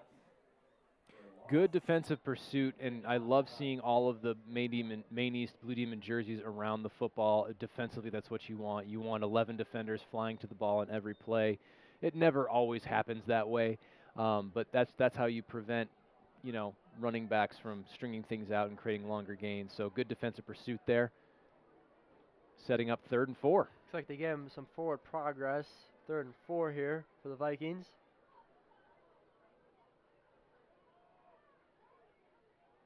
Takes the snap, looks to throw, out route. That ball is just overthrown. Number 5, the intended target, Kelvin Mikkel. Mikkel back on the field there after getting shaken up earlier, and it is 4th and 5. So another interesting decision here for the Vikings. We have not seen them kick at all yet. Yes, other than the kickoff. Looks like they're going for it. Number 7 comes into the game. Nicholas, that is the quarterback, Socorro. He just went to the sideline to get the play. It is 4th and 5. They're going to go. Calling it 4th and 4, excuse me. Socorro. Looks like trying to get the Blue Demons jump off sides there. Good discipline there by the Maine East defense. Oh, and he got him. They jumped off sides. He got him. That's going to be a first down for the Vikings. That's so frustrating. They able to prevent it on the first jump. All you have to do is watch the ball. Looked like number 55 of the Blue Demons, Victor Nitchev, their all-star senior D lineman, jumped off sides there. And that's going to cost the Blue Demons. Yeah, Nitchev knows. He's got to know better than that. He's got to know the situation. You know, they may not have even snapped that ball. They might have just been trying to draw him. You got to know the situation, know where you're at, know what the situation of the game is, and not make those types of mistakes. So instead of getting off the field on 4th and 4, it's 1st and 10 at the 28 of Maine East, and the drive continues. Niles North in deep discussion here in the huddle, figuring out their play. And this looks like their Wildcat setup with number 15 taking the direct snap. And the Coral goes out wide. Fakes the handoff. Donis Williams taking the ball up for a chunk of yardage, number 3 yards.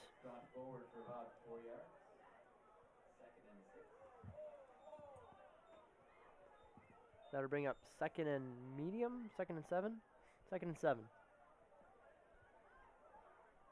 8 minutes to go here. Vikings are driving. It's a few times they've tried that wildcat formation with moderate levels of success. Each time it's been a keeper for number 15, it seems like, for Niles North Adonis Williams. Socorro back in the quarterback position. Sort of their quarterback in waiting. He's younger than Socorro. 2 backs behind him, dumps it off to 1, and Graham Ossel, he's going to gain a couple yards. That'll set up third and medium for the Vikings. Nice tackle there by Maine East. Okiki Oluratimi gets there with authority. And again, I feel like there's been more missed tackles than normal tonight. Not that time. Yeah, great tackle there by Okiki. Strong, solid, brought him to the ground. And that'll be third down. And again, let's see if the defense can bring him back to a 4th down.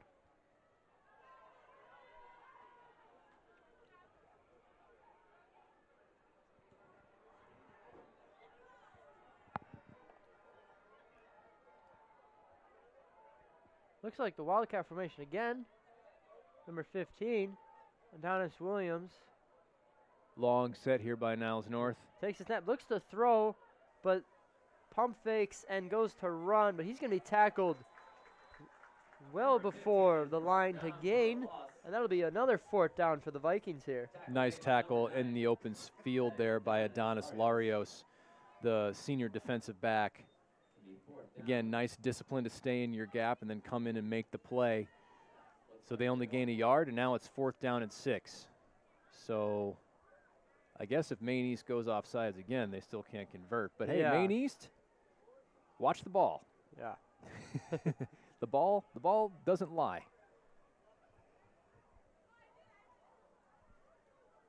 Again, we haven't seen any kicking yet. Again, based on the field and the score, it makes sense that they would try to go here on 4th and 6. Socorro with Graham also in the backfield. He's got 4 receivers, 2 to each side. Looks to throw. Scrambles out to his left. He's going to scramble for it, and he's going to get tackled out of bounds, and he's going to be short. Yeah, it looks like good tackle by Oluratini to just end that right there. That's a turnover on downs again. That's a turnover on down. 4 drives for the Vikings, 2 interceptions, and 2 turnover on downs. The Maine East Blue Demon defense has bended, but they have not broken. That's impressive stuff right there to turn them away there. Again, good tackle by Oluratimi. They stiffened up, and you said it, yeah, bend but don't break, and that's a very important turnover on downs as we get to about halfway through the 3rd quarter of play here. Every turn away is just one step closer to victory. And again, my key to the second half for the offense, sustain some drives. Here's the handoff to Allen. He's got some room to work with. Taking him outside, gain of about 3 or 4. It's about 4 yards. Nice job following his blockers there who got to the 2nd level. Now, if they can do that repeatedly, successfully, that'll allow them to take some of the time off the clock. Yeah, exactly right. And most likely wear out this defense.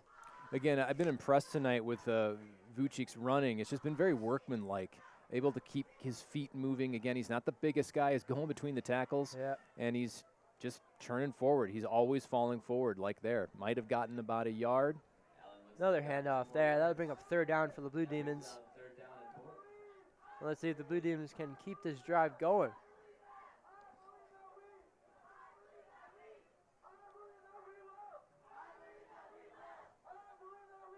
Maine East student section is not quite as large as I've seen it, but they're loud and into the game. Loud and rowdy. With the cardboard heads, but we still aren't sure whose heads they are. Yeah. What if it's our heads? I doubt that very highly. Yeah, you're probably right. T-Phone takes the snap, hands off to Sam Opong. He's going to break free for the 1st down. And there's going to be a flag. Not sure what they're calling.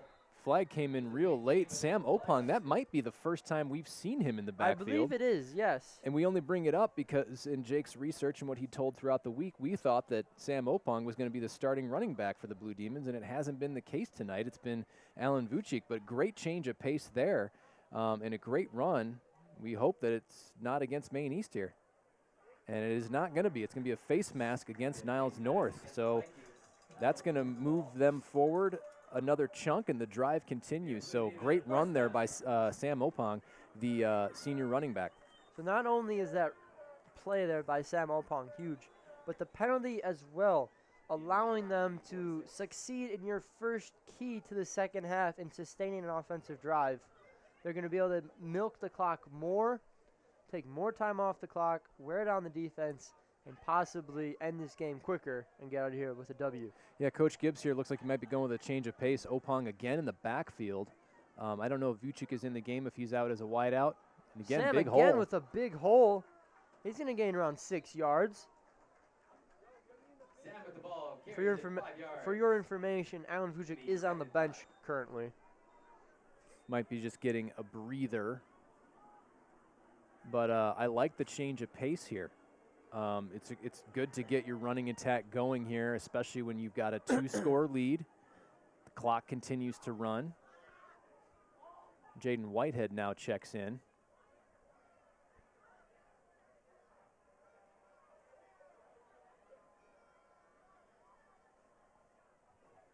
Opong stays in at tailback here on 2nd and 5.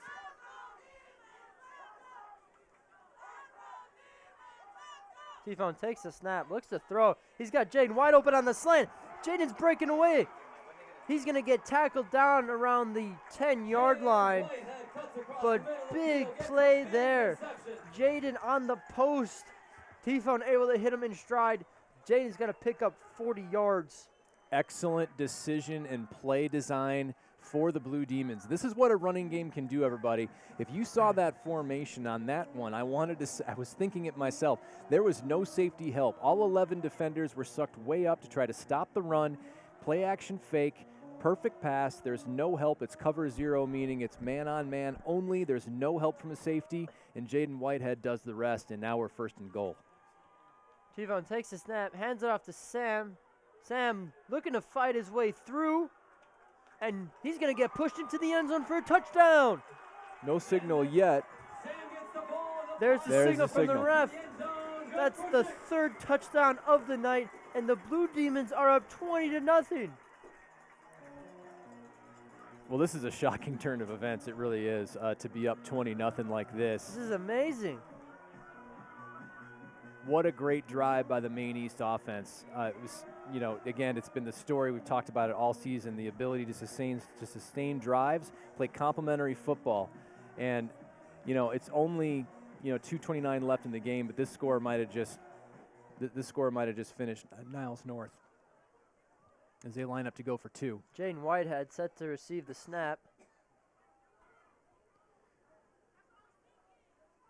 Jaden takes it, starts running, and he's going to find his way into the end zone for the 2-point conversion. And the Blue Demons are up by 22 points.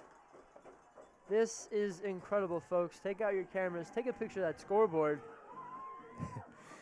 Jaden Whitehead, such a patient runner there. I think everybody knows he's going to get the ball, but it's really good blocking. Jaden's so good at following his blockers, being patient, waiting for something to open up, and then exploding through the hole.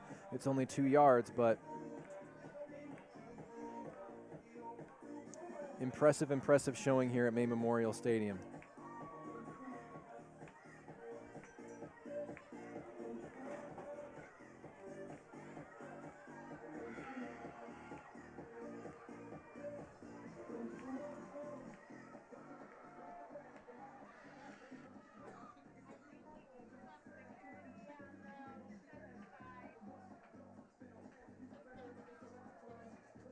The silence you heard, folks, was me texting some of my former colleagues and people around the area to let them know what the score is. Again, the shame of all of this is that our internet is not working in the press box, so we haven't been able to get this to you live, but we're going to bring it and upload it to you so you guys can see all this action here very, very soon. But Quite the night here at Maine Memorial Stadium as Maine East goes up 22-0 here with about 2 minutes and 30 seconds left to go in the third quarter. Maine East set to kick off. Tomas Camo lines up.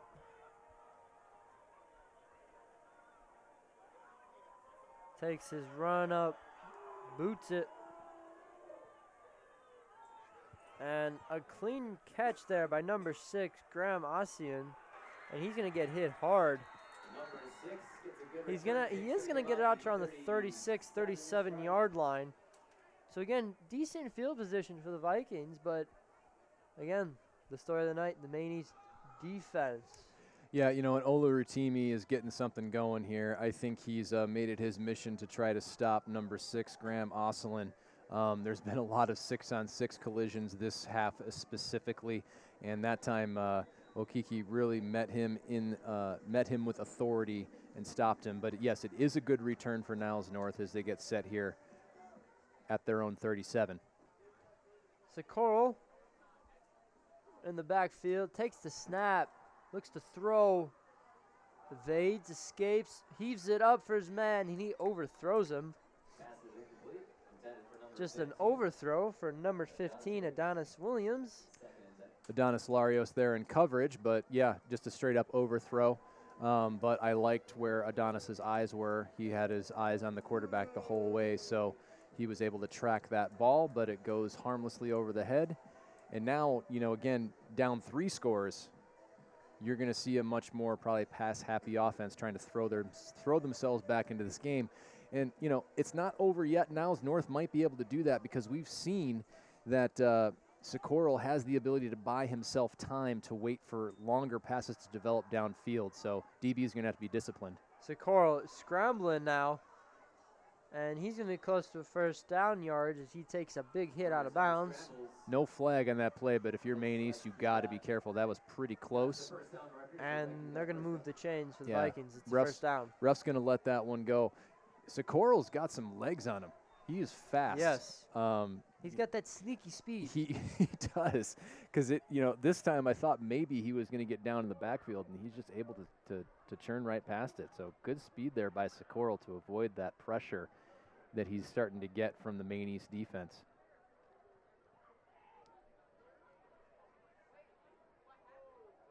Maine East now starting to keep their safeties back as well. Quick throw there, and that's going to be caught. It looked like it was almost behind him. Great catch there by the receiver. Yeah, there was a defender in the neighborhood too. Just really, good juice on that ball to rifle that in there because it was not by any means a wide open throw. Chains moved again. Vikings have another first down into Blue Demon territory. And if you're the Vikings, you've got to be frustrated because you're seeing plays like that, right? You're seeing throws like that. Just they have not been able to finish the drive. Haven't been able to finish the drive. Sounds like another team we've covered for a while, except for tonight, right? So hopefully Maine East here can continue to bend but don't break, which seems to have been the theme of the night. Socorro looks, heaves it up. No one in their area except the Maine East defender. That's going to be picked off. And the ball is intercepted. Nope, they're going to call it out of bounds. And never mind. Apparently the Blue Demon DV was out of bounds. You got 4 Maine East Blue Demons trying to talk themselves into not being past that line. That might have been a second interception for Whitehead. That brings up 2nd and 10. Caught it right, it looks like the goal line. Dangerous throw by Socorro, and that's been the flip side of this. Yeah. All right, Socorro's he'll hit a throw in stride in a tight window, but he's also got 2 interceptions tonight too. So kind of inconsistent, some inconsistency at quarterback for the Vikings tonight. Very fortunate for them. 2nd and 10. Socorro throws a quick pass to number 1. He's going to work his way forward for a gain of 8 yards. Zachary Hempen, senior wide receiver. Player down on the field. Looks like Hempen might be down. Another Niles North player is down. Yeah, you hate to see it. They've had a number of players be down on the ground tonight. Looks like it's setting up 3rd down and 3. Yeah, quick out there and good inside cut. And again, Hempen kind of showing off some speed, I thought, as well. Got some quick yards. And now he's down and looks to be in some pain. Again, just a reminder, we've got some events coming up in the month of October. The 17th, we've got the choir and orchestra concert. That'll be happening. The finale football game will be October the 25th. And then as we get into November, right after the general election, that following weekend, which I can't remember the exact dates, but early on in November, we'll have the Maine East V show, theme of which is going to the movies. And we've kind of figured out what we're going to do, so that'll be kind of fun. I'm excited to get that production going. I don't want to tell anybody what it might be. I don't want to give it away, but I will say that it does involve, are you ready for this? Yeah. Going to the movies. Because you know why? That's the theme. That makes sense, you know. Yeah, I mean, we like to try to keep that thread, like to keep it going. If you think about it, it does have some correlation between Well, it. the irony is that a lot of the V-show acts this year have nothing to do with the movies. So Yeah. great job, guys, with the theme. We try to keep it, that way, so we'll see. So 3rd down and 3. Under a minute to go here in the 3rd quarter. Socorro looking to get his team back in the game. Another quick throw. He's able to break a tackle. He's going to get snatched down, though. Looked like Okiki knocked him down hard. Again, short, bringing up 4th down.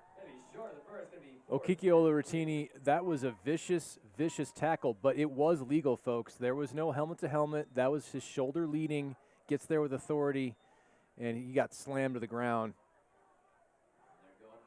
Olaratini having a great senior night as, again, Niles North decides to go for it. Yes, 4th down, let's go, 4th down, 3 yards to go. Again, you want the Blue Demons to be disciplined here and not give away a 1st down by being offsides. 10 seconds left to go in the 3rd quarter.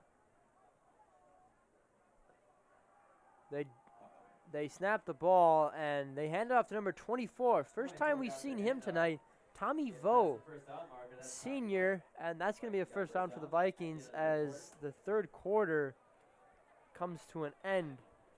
So going into the 4th quarter, Maine East has 12 minutes to go to survive and win this game. They're up 22-0. They are in a great position to do that.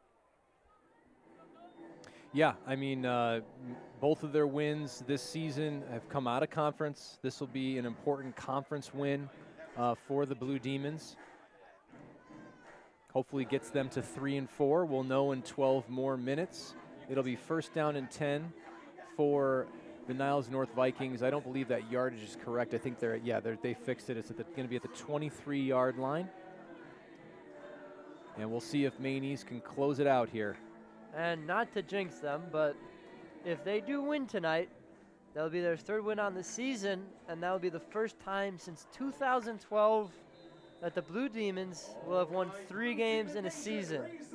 So easy day for me to remember because that's the year before I started working at Maine East High School. I started in the well, wait, maybe no. Well, it depends. Was it the year actually 2012? Because 2012, 2013 was my first year, so maybe they did win 3. So maybe it's been my first year if it was the 2012 season. So that would be a thing. And I remember some of the players on that team. Javid Vukovic, I want to say was the name. Big running back for the Blue Demons. That year they had just a bulldozing running back that would really batter people in that season. That's one memory that I have of doing football games. all right, start of the 4th quarter here. Niles North looking to get their personnel right. Some late substitutions coming in. Number 8, Joshua Regis, checks in. All right, and we're ready to begin. 4th quarter. 1st and 10 for the Vikings at the 23-yard line. Socorro takes the snap, fakes the handoff, rolls out to his right, and he throws it out of bounds to our athletic director, Kendall Griffith. Yeah, nice reception there, Mr. Griffin. And as he takes a bow to the student section. Yep. So pass was on target, just out of bounds. Clearly there wasn't anybody there. It was a design play, and it wasn't there, so he throws it away. You know, again, good smart play, not to create a negative play. You know where you're at. Don't create a sack for yourself and just throw it away, move on to the next play. This will be 2nd down and 10 here at the 23. And that's one of the most difficult parts in playing a sport like this. It's not taking risks like that. Just doing the right thing, even though it's not going to really get you anywhere. Right. But you got to do it. No, it's really important at all levels of football, really, to learn that lesson. Socorro breaks free from the pocket and scrambling up the field. I believe he's got a 1st down. So yes, again, he does. The sneaky athleticism of Nicholas Socorro coming in big here on this drive. Yeah, putting his body on the line there, too. He cut that back up the middle where there were a lot of Maine East defenders there to get him to the ground hard. But, yeah, back to what you were saying, right? I mean, we watch professional football, and obviously I'm a pretty big Chicago Bears fan. And, again, Caleb Williams, young quarterback for that team, is learning that, hey, I don't have to make all these amazing plays. I actually just need to be on schedule and make the right play. And I think you have to learn that at every level of ball as you advance. It changes when you're at high school versus college versus pro. Here's the snap. Socorro looking for a man, evades the sack, but he's taken down. Looked like by number 55.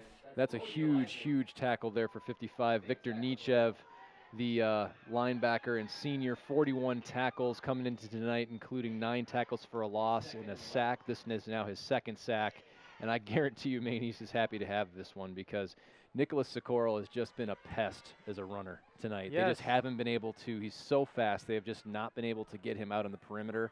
That time he was pursued from different angles by multiple Maine East defenders, and finally Victor Nietzschev was able to shut the door and back them up a little bit. So now it's 2nd down and goal to go at the 11. Quick throw out to the right. 15 with the catch. Adonis Williams. He's going to work his way up towards the 4. And 3 flags fly at the same time. Yeah, not sure what that's about. I don't know if it's a face mask or what they're saying. It's kind of the only thing it can be because it wasn't any sort of a vicious hit. So most likely it's a face mask, which is unfortunate because that'll go half the distance to the goal and set them up for a 3rd and very makeable, which may put their shutout in jeopardy here. We'll see.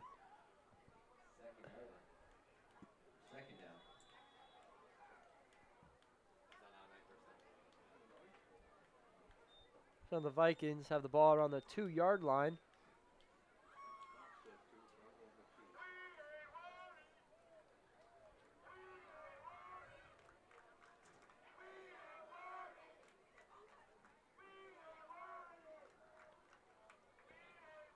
High snap, and he's met in the backfield by Okiki Olorutini. We've talked about him all season. Actually, that looks like number 5.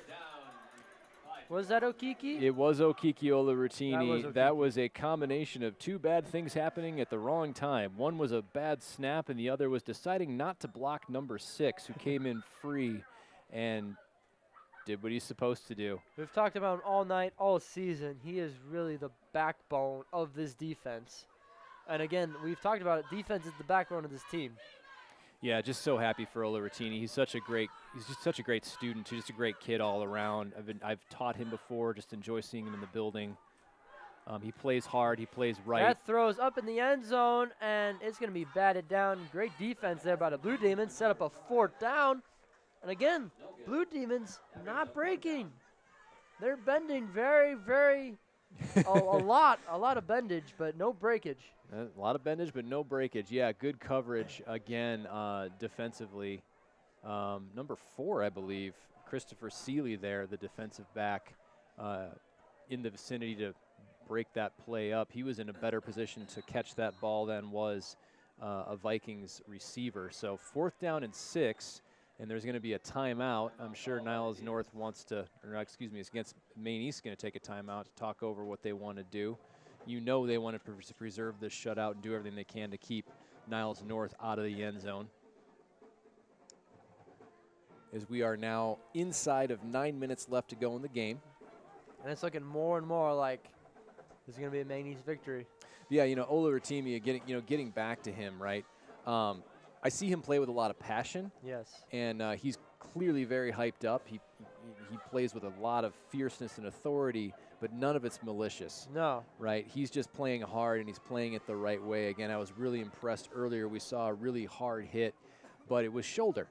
He's not trying to hurt anybody. He's not leading with his helmet or anything like that. So just really, really impressive effort throughout the entire season by number 6, Okiki Oloratimi. And when you match that with his incredible track speed, he becomes a weapon on the field.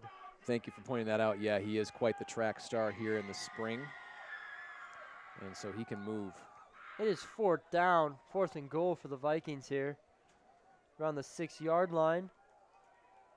Socorro, 4 receivers, 2 to his left, 2 to his right. 24, running back in the backfield. Looks to throw, has an out route. That's going to be picked off by the Blue Demons. Did the DB undercut the route? And that's going to, again, the Blue Demons. 3 interceptions tonight. 3 interceptions tonight, 2 of them by number 8, Jaden Whitehead, with a beautiful undercutting of the route, runs it better than the defender, and 3 turnovers. And again, Maine East coming up big in the clutch and preserving the shutout here, and they take over on downs at their own 13-yard line. What an impressive night for this entire team.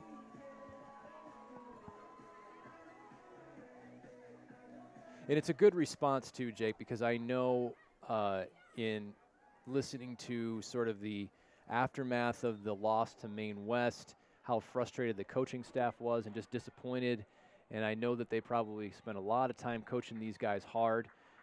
They wanted to make sure the effort was better, that the operation was cleaner, that everything was better tonight. And this is a great way to answer after a tough loss last week. Yep, as that handoff there to Sam, bounces it outside. Able to gain a good chunk of yards, around 8 yards, bring up 2nd and short. Jake, I have to remind myself that it's not Friday night, everybody. Today's Thursday. Yes. And I have to go to school tomorrow. I don't. Yay. Oh, the joys of being a teenager. 2nd down and 2.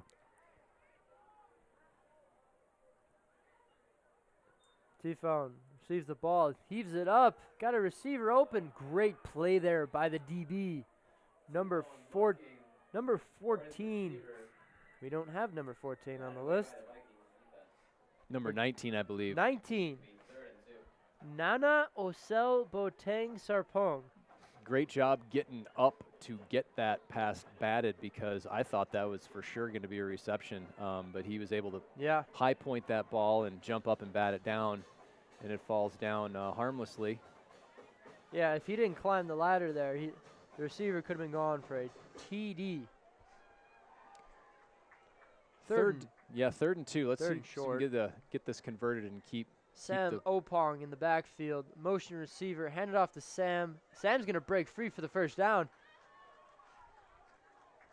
And a big pile up there on the 30-yard line. And we're moving the chains.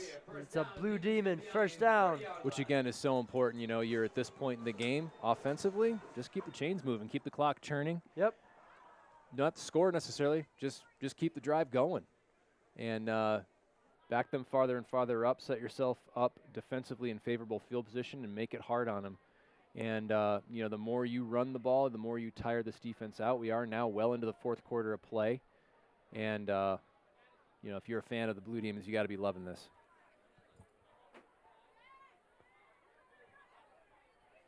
First and 10 for the Blue Demons. They got the ball on the 30. T-Phone takes the snap, hands it to Sam. Sam's going to be met at the line of scrimmage. Might be taken down for a loss. So I find it interesting. Alan Vucic still on the sideline. But I got to say, I like the change of pace, and this is to take nothing away from number 1. you know, it's a nice, you know, it was a question I had coming into tonight's game. What would the running game look like? Because, you know, last week there really wasn't much of a run game. We saw mainly runs from T-Phone Giolis, the quarterback, taking direct snaps and running with the ball. We really didn't see handoffs to running backs until later on in the game to Davidson Joseph, but he got injured. We didn't really see Alan Vucic at all. And so this is just a very interesting response to have this question kind of so soundly answered, if that makes sense. As a flag is down. Is it a flag or a timeout? No, it is a flag. No, they're going to call a timeout.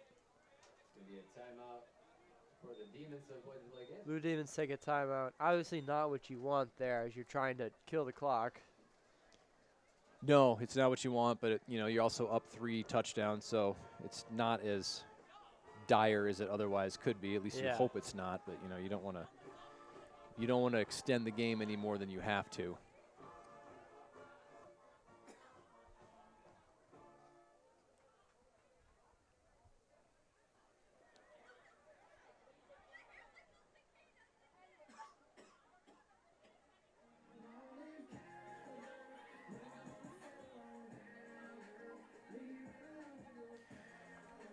What's going on in the MLB, Jake? So we are currently in the divisional round. The New York Mets have upset the 1-seed Phillies. Last night, Lindor hit a go-ahead grand slam. Phillies are moving on to NLCS. That was a cool moment. Padres-Dodgers tied at 2-2. They will play tomorrow to see who moves on to face the Mets. AL side, Guardians won today, tying that series 2-2. Tigers and Guardians will play again to figure out who will move on to ALCS. And then the Yankees and Royals. Yankees lead the series 2-1. And last time I checked, the Yankees were up. So they have a chance to close out that series tonight and move on to the ALCS for the first time in a long time. Nice little pass to Jaden Whitehead there, able to turn that upfield and move the chains and get another first down for the Blue Demons. Yeah, thanks for bringing that up. You know, I know baseball is a big part here, and you know, it's kind of interesting. Last week we had a blowout the other way. Had time to mention some baseball. So yeah, it's been a heck of a postseason, I will say. Good for the game of baseball to have such exciting games, and I know everybody wants to know that Dodgers Padres outcome is going to happen tomorrow. That'll be quite the thing. New set of downs. 1st and 10. T-Phone looks to throw. I'm surprised. He's able to escape 2 defenders. Heaves it up. He's got a man open. He hits Salam a roll. And Salam is going to make it into the end zone in stride. A 60-yard connection for a touchdown. Oh, my goodness. At first, when I saw they were passing, I was very afraid. I figured they'd run the ball to keep the clock running. T-Phone narrowly avoided 2 defenders of a sack. Throws it to Salam, 30 yards downfield, en route, in mid-stride. Salam catches it, turns the corner, and is able to break away into the end zone. So honestly, just an amazing play. So we got some things to talk about here. There's a flag on the play. I'm not sure why. Unless they call excessive celebration most likely unsportsmanlike, because there was no Niles North defenders. There was only Maine East Blue Demons. So maybe there was some language being used.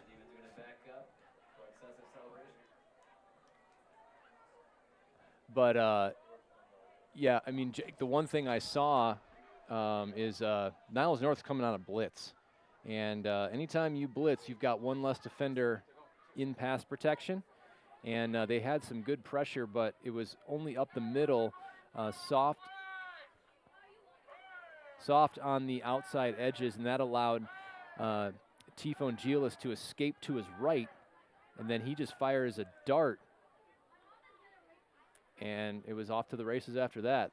That's sort of that whole live and die by the blitz adage. It doesn't always work if you don't get home. So we have the excessive celebration penalty. And so this is going to make that point after try much farther. Ball all the way spotted at the 17-yard line as opposed to the 2. But to be honest, that looked like a play that you would do in Madden. I mean, T-Phone heaves it up to Shawi's John.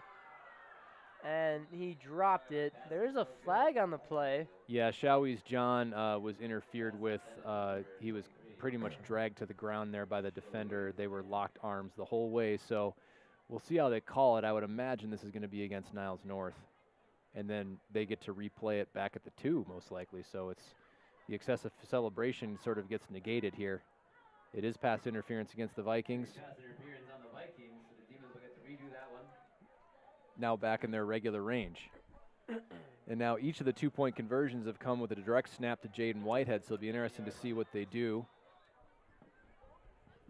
But what an impressive night here at Maine Memorial Stadium. I know I've never seen a Maine East Blue Demons team up by 4 scores over anybody, so this is such a cool thing. And then to be shutting them out on top of that, impressive stuff. So the ball is lined up at the 10. T-Phone takes the snap, looks to throw, avoiding sacks, heaves it, throws it to Jaden Whitehead, and Jaden's going to try and fight his way in. He and converts it. They're saying he's in. Finds Jaden Whitehead, who finds his way to the end zone for 2 more.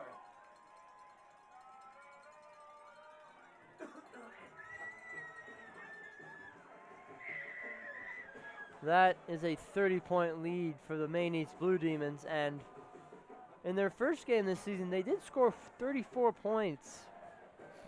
But Yeah, so they're capable. I didn't know where all those points were coming from, if that was from, you know, defensive touchdowns, short field special teams. Yeah. This has been a much more traditional offensive attack tonight than what we've seen in person. And so it's just been phenomenal to see. Plus, you know, honestly, on a more selfish note, it's nice when my keys to the game get answered in a sort of in a satisfying way. Yes. You know, sustained drives, They some did turnovers, that. Yep. running game, X factor Jaden Whitehead. Yep. And earlier on, of course, the biggest key to the game, score more points than the opponent. That's yeah, that's always what you want to go into with the goal. You know, if that's not your goal, What you are you gotta doing? rethink some choices Yeah. in your life. Yeah, What are you for doing? sure. Yeah. If your goal is to not score more points than your opponent, then you shouldn't be out here playing then.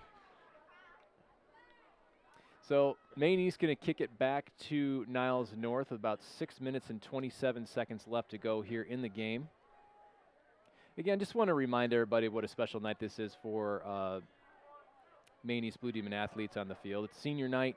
They were honored. They went out before the game with their families, and you know, it's super cool to see a senior night and then have a game like this that follows it, and not just for the Maine East football players, but also for the Blue Demon Regiment as well, right? There's been a lot of games that I've seen where Blue Demon Regiment stops playing after halftime because the team is already down so much that, you know, to keep playing the band like that, keep having the pep band going, it's not something you do when you're down big like that. So really cool night. Here's the return for Niles North, and Adonis Williams going to get up to around the 47-yard line. The Vikings return about the 47. I mean, honestly, if there's one area tonight that hasn't been as stellar, it's actually the special teams. And the special teams hasn't been particularly bad, but, you know, early on in the season, we saw a lot of special teams splash plays that we haven't seen. It's just kind of been a more, what I would say, a more traditional special teams game tonight. But, you know, still good enough to win, but just kind of something interesting to point out here as we move forward. Yep. All right. 6 minutes, 21 seconds to go here. Maine East with the 30-point lead, and at this point, just trying to close it out. And again, I want to say again, with the special teams, with it being an ordinary special teams night, it just goes again to show how impressive the defensive effort is. Every single drive that the Vikings have had, they've been in pretty favorable field position. Yes. And they've been in goal-to-go situations multiple times, and multiple times Maine East has shut the door. There's a quick throw there, and Adonis Williams able to run his way for a first down. Again, this is how most of their drives have started. They've started by gaining 2 or 3 first downs, but then they get to the point where it just stalls, and the defense just completely smothers them. Yeah, it'll be interesting to see how it goes here.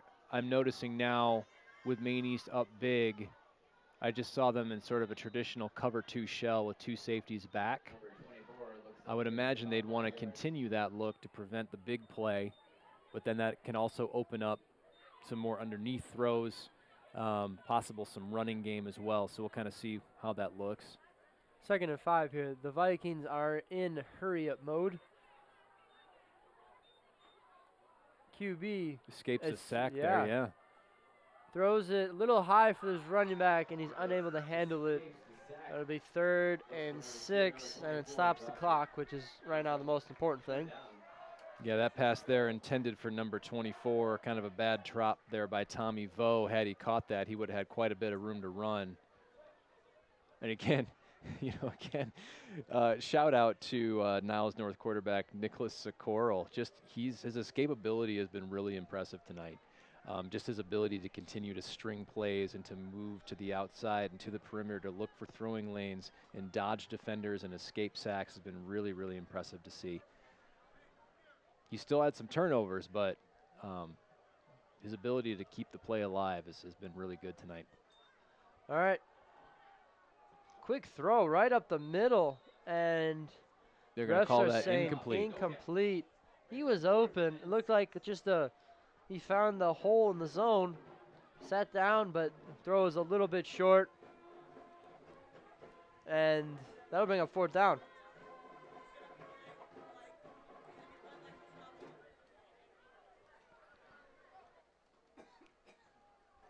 So 4th and 6 here with 5 minutes to go here. And Socorro, 3 receivers to his right, 1 to his left, running back behind him. Looks to throw. He's got a comeback route open. That's going to be a 1st down for the Vikings. Clock will continue to run. Nice pass there by Socorro. Nice comeback route. Good job also by Maine East. Just keep it in front of them. It's a fresh set of downs. Drive keeps going, but no big play here.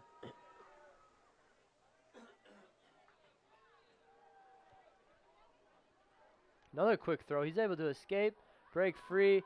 There is a flag. It looked like face mask.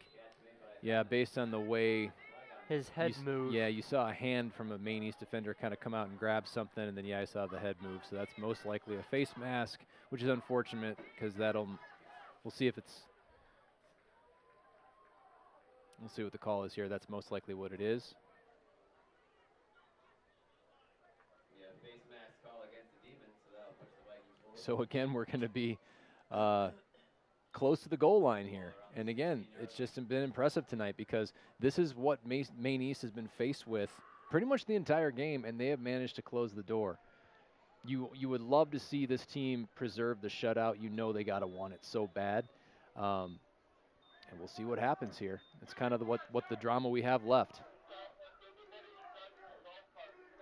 Skura drops back, throws.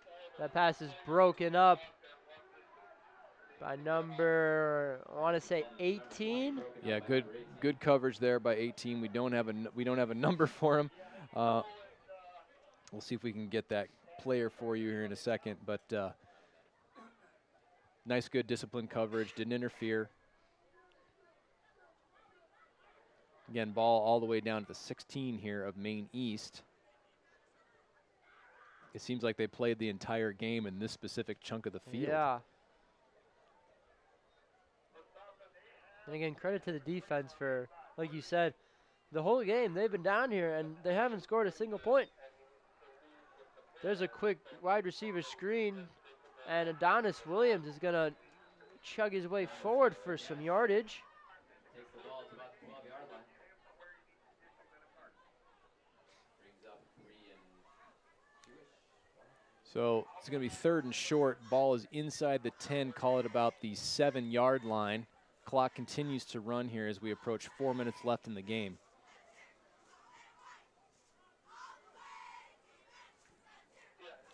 Sakaras takes the pass. There's a throw into the middle, and it's going to broken up. That brings them And that's fourth down again. Broken up at the last minute. I know that Socorro thought he had a touchdown, and that pass was undercut at the last minute by a Maine East defender. I don't know who it was.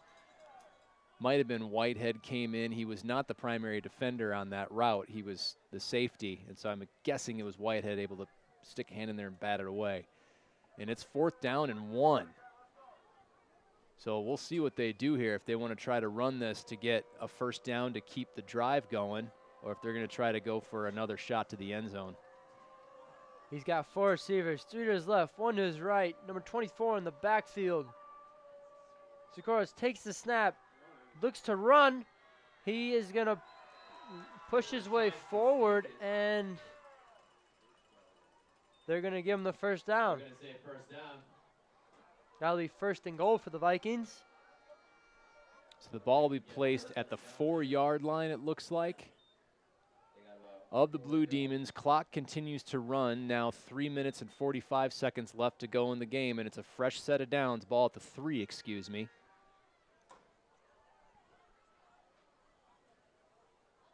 Sikoros takes the snap, hands it off to his running back, and 24, he's going to be down at the 1-yard line. Tommy Vo just barely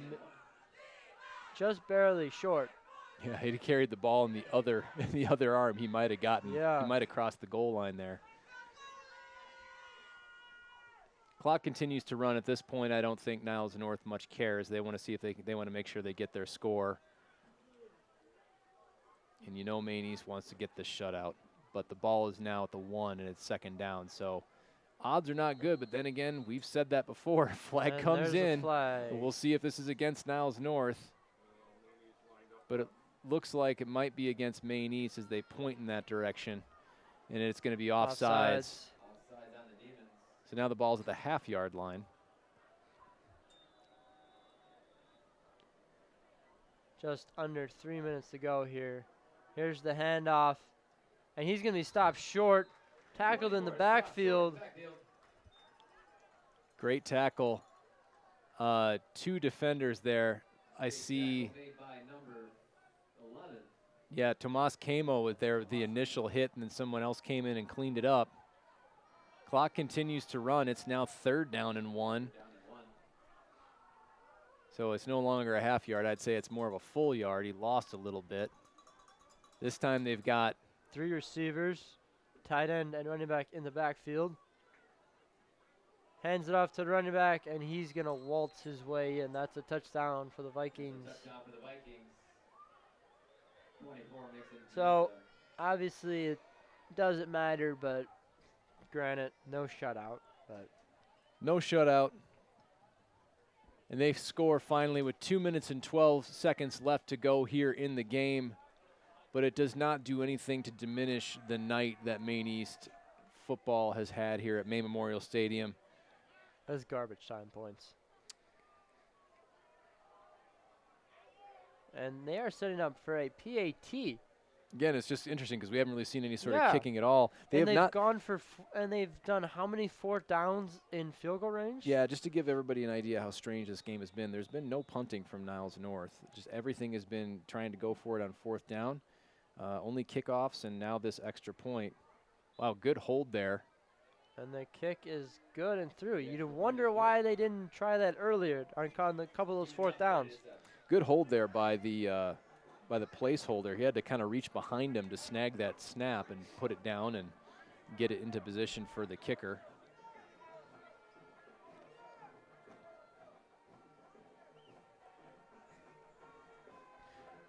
I don't see as many cardboard heads now, Jake. I only see the one.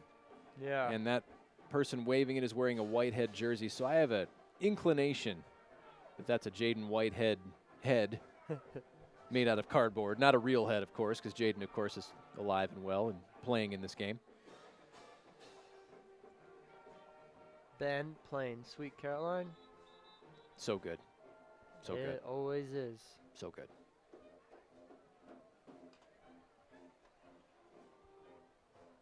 So Maine East Blue Demon Regiment, folks, if you don't know, we're going to be bringing their final performance to you in 2 weeks, October 25th. And if you miss it, there is also this cool thing that Mr. Beckwith does, the band director. He does a Sounds of the Stadium concert. It's very short. It's literally just their halftime performance in the comfort of the field house because it gets kind of cold there late in the season. And he does that at the conclusion of the football season. So it's a way to sort of wrap up what is a very long sort of run for the bands. They kind of they start in August, and they spend a lot of time perfecting the music, perfecting the show, perfecting the field show. And so it's sort of like the last hurrah that they have. Short kickoff there, returned by Jaden, trying to make something happen, but Whitehead with the return takes the ball up to about the 46. all right. Time to run out the clock. Time to run out the clock and celebrate.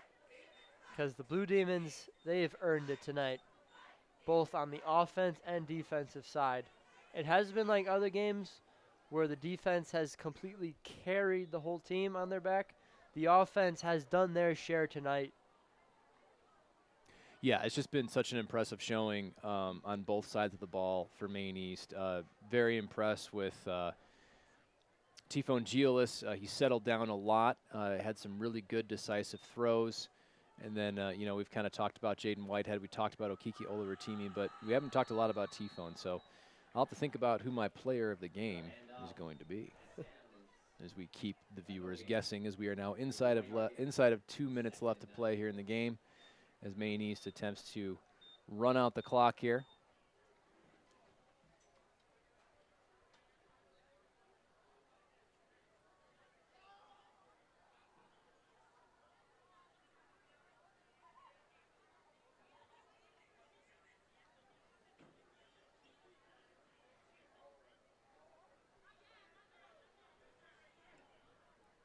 Clock is running down. Just hit a minute 15 left. Tifone takes the snap, looks to throw. He's up a streak route, and really unnecessary, to be honest. Yeah, I'm not sure what they're trying to do. I'm not sure either. Typically, you don't see somebody back to throw when you're up by 23 points. 23 points And with a to minute go. left here. Just run out the clock and get out. You know, I mean, I know how excited this program is, but at the same time, you don't want to do anything to rile up the other team, and that might lead to, you know, fights, injuries, things like that. You want to try to Just end it. just end it. Here's the snap. There's a run play. Samo Pong taking it up. About 5-yard gain right there. Pretty short, going to be about 4 yards out. 3 yards. It's kind of interesting too, actually. I mean, I guess it ends up being okay, but you know, like that almost had made you have to kick the ball back Yeah. to Niles North for a few seconds, just kind of prolonging everything.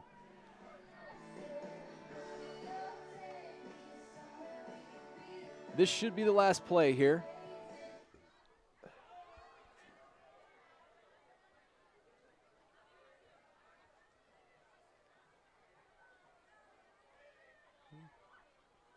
Miscommunication there on the handoff, and Tifone's just going to go down. And the clock's going to stop with 12 seconds left. All over with 12 seconds to go. The Vikings got 13 seconds going the other way. You know, and again, that That- pass play that they did, you know, the game would have been over already. Yeah, that stops the clock. And there's some miscommunication there on the run. Yep. Yeah, it looked like he was handing off to the Wrong side. to Niles North is what Yeah. it looked like from up here. Yeah, it's to the wrong side, clearly. So a little bit of sloppy play to end here. So Niles North's going to get the ball back with 12.9 seconds. The ball's on the 49-yard line, and they're going to have to defend at least one Hail Mary here. Maybe we'll get to see my Hail Mary tonight. Yeah, but probably not the Hail Mary you really wanted to see. No, they're just going to knee it. That'll be game. That's the end of the game. And all out, just an amazing game by the Blue Demons tonight Blue Demons on 30, senior night at home. Vikings 7. Not much more you can ask for. Mr. Ash, who is your player of the game? Well, this probably isn't going to shock you, but I'm going to go with Jaden Whitehead tonight. You know what? There's no rules to this. I'm gonna do two players. I'm gonna go Jaden Whitehead, primarily for his. Well, no, it's kind of his all-around effort. He had 2 long receptions. I believe he had 2 two-point conversions, and then he had 2 interceptions.